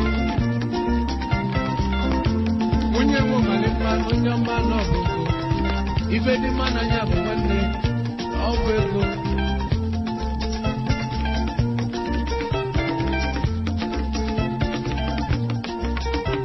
ego ji ọrụrụ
ego dị mma hapụ na-edozi obi ego dị nsọ oji ego ji ọgwụ ego dị mma onye ego bụ eze ego dị mma hapụ na-esi obi ike ego dị mma ị na-eje Lagos na-eje n'aba ngwa n'ọbụ ego ị na-eje Owerri ọ bụ ego ị na-eje Owerri ego ị na-eje Lagos ego dị mma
jolo. Ewu nesi teni teni sewu. Iba jowa. Ego jolo.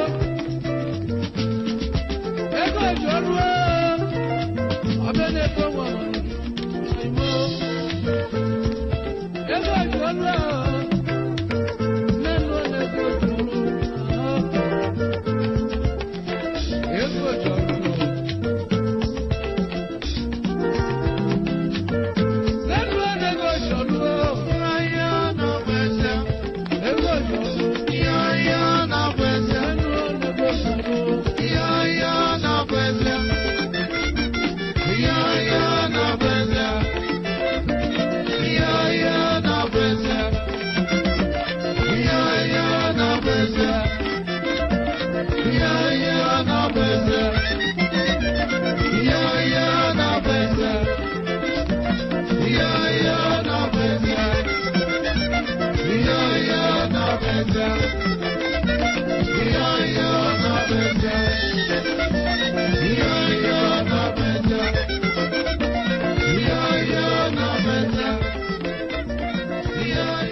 Talk radio.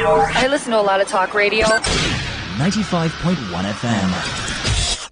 Port Harcourt, are you ready? Today, 95.1 FM, the voice of the people. Please listen to this paid infomercial. Herbal Heritage International, the Gokoroko, for herbal medicine where they produce strong, correct medicine they take it, they support with country health care system. Countryman, correct bakelistic ogbonge herbal medicine there, we know they come out for public anyhow like a big basket. Full gram as every Christmas have been boundary. Sickness self sabi medicine will pass them. After all, monkey smart now because tree near tree is a forest. Heritage International will use the technology of computer testing machine to see and know before attacking that your health condition. We don't become Ubaruba for your life with the correct treatment. Therefore, whether definition or without definition, make you visit Herbal Heritage International. Offices way near you. Herbal Heritage International. Now Hello and welcome to the program Roots and Herbs. Roots and Herbs is a program that discusses health-related challenges and suggests possible ways out from the herbal medicine perspective. Roots and Herbs is put together and sponsored by Herbal Heritage International, also known as Baba Yoruba. Baba Yoruba is currently having a special promo package. This promo package will give you the opportunity to enjoy 50% discount on all their products and services. This offer runs while the stock lasts at number 24 Ikwere Road, Mile 1 by Education Bus Stop, Port Harcourt. Number 24 Ikwere Road, Mile 1 by Education Bus Stop, Port Harcourt. This promo package will give you the opportunity to enjoy 50% discount on all their products and services. And at the same time, it will give you the privilege of meeting Baba Yoruba himself at the venue. For details and inquiries, the telephone number to call is 080 33 111 946. I repeat, 080 33 111 946. 080 33 111 946. On today's edition of the program, our topic for discussion is staphylococcal infection. And I have with me in the studio, Dr. Otumba Abiodun. Sir, you're welcome to the program. Thank you, Mr. Moderator.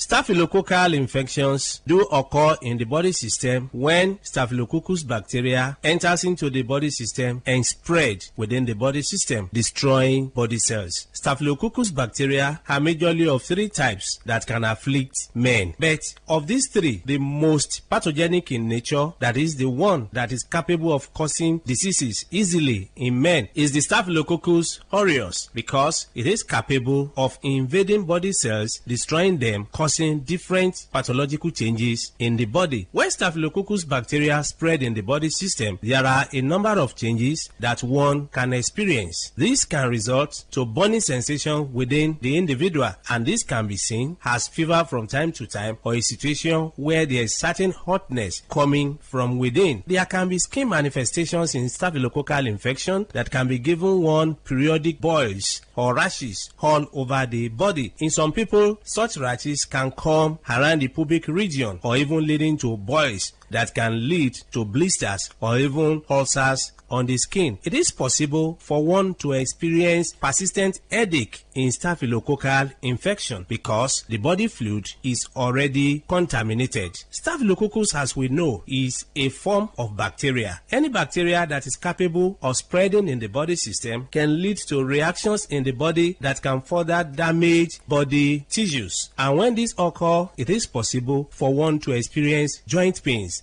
in form of infective arthritis. Part of this bacteria can spread deep into the tissues of the heart, affecting the valves of the heart. And when this occurs, you discover that there can be palpitation that some will start witnessing as if they have panic attack. When this is allowed to continue in the body system, it is possible for one to start getting tired easily. There are many people, by walking from one pole to another, they get tired, or by doing just something that is not supposed to be that tasking in terms of energy consumption, they discover that it's as if they don't have enough hair where they are located. All this can be as a result of weakness of the heart resulting from infection or spread of this bacteria we're talking about. When this bacteria is able to pollute the body fluid, it is possible for one to witness mouth odor. Mouth odor is a form of changes that is called halitosis, where people will start coming up with breath coming from within that is already polluted. There is no amount of time such people wash their mouth, you discover that the breath coming out is very offensive. All this can be as a result of pollution of the body system. It is possible, if any bacteria is able to dwell so long in the body system, to contaminate the whole body fluid and even damage nerves. When nerves are damaged, there can be tiredness. Not only this, it is possible for men to suffer a lot because this can degenerate to a situation where a man is unable to stand like a real man. When a man is unable to stand like a real man, it is seen as a serious challenge because the whole family can be affected. Part of the joy of the relationship can be stolen, and this can cause different rancors in the family. A man that is unable to stand as he should can find it difficult to get arousal. The desire for opposite sex can disappear, and once that arousal is not there, that is the ignition point. It means such a man will not be able to stand like a real man. In some people, the arousal can be there, but you discover that because nerves have been damaged, the transmission from the upper center down to the power point of man, that is in between his two thighs, can be weakened. When such occurs, you discover that such a man can even get arousal or is able to stand, but the type of standing that he has is not strong enough to help him to even get into the act. In some people, they make efforts to get into the act, but you discover that they are unable to spend more than a minute or more before they are exhausted. Mind you, before a man can be called a real man, such a man must be able to have the arousal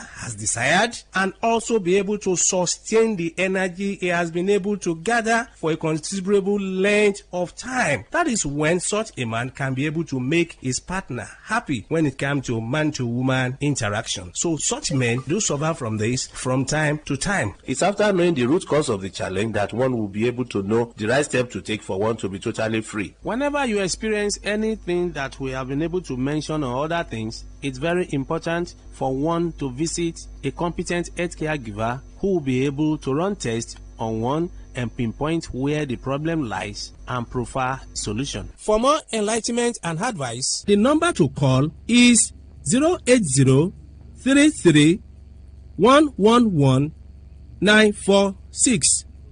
I repeat, 080-33-111-946. Thank you all. All right, you've been listening to the program Roots and Herbs. Roots and Herbs is a program that discusses health-related challenges and suggests possible ways out from the herbal medicine perspective. Roots and Herbs is put together and sponsored by Herbal Heritage International, also known as Baba Yoruba. Baba Yoruba is currently having a special promo package. This promo package will give you the opportunity to enjoy 50% discount on all their products and services. This offer runs while the stock lasts at number 24 Ikwere Road, Mile 1 by Education Bus Stop, Port Harcourt. Number 24 Ikwere Road, Mile 1 by Education Bus Stop, Port Harcourt. This promo package will give you the opportunity to enjoy 50% discount on all their products and services. And at the same time, it will give you the privilege of meeting Baba Yoruba himself at the venue. For details and inquiries, the telephone number to call is 080-33-111-946. I repeat, 080-33-111-946. 080-33-111-946. I repeat, 080-33-111-946. Let's take our sponsor's message.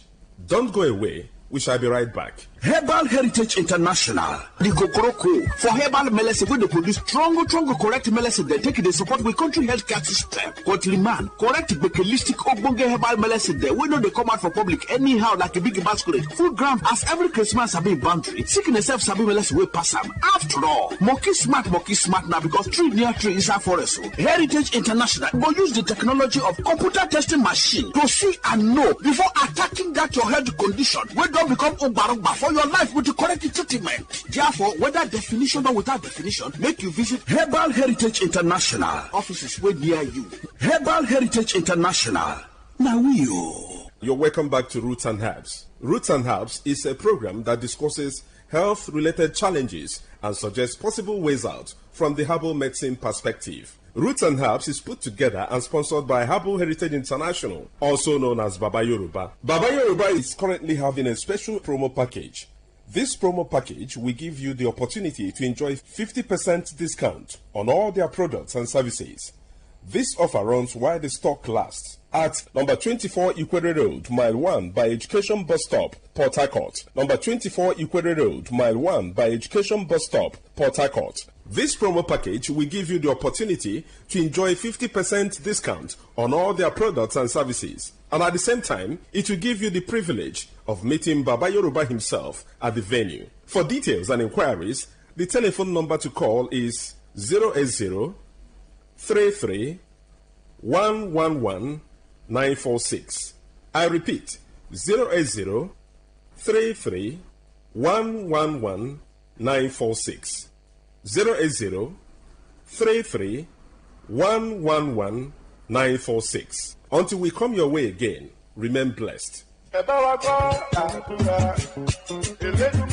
And that was a paid infomercial.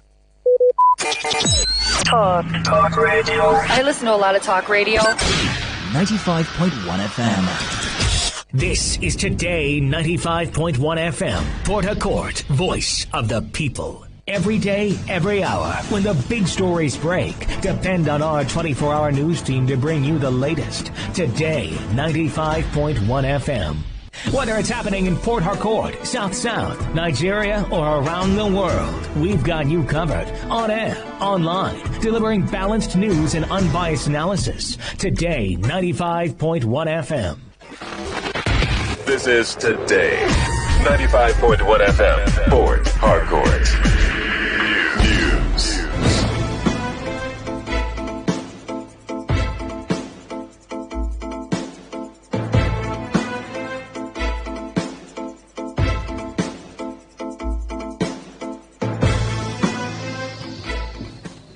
Hello, this is the World News on your premium talk radio, Today 95.1 FM Port Harcourt. I am Amaka Felix.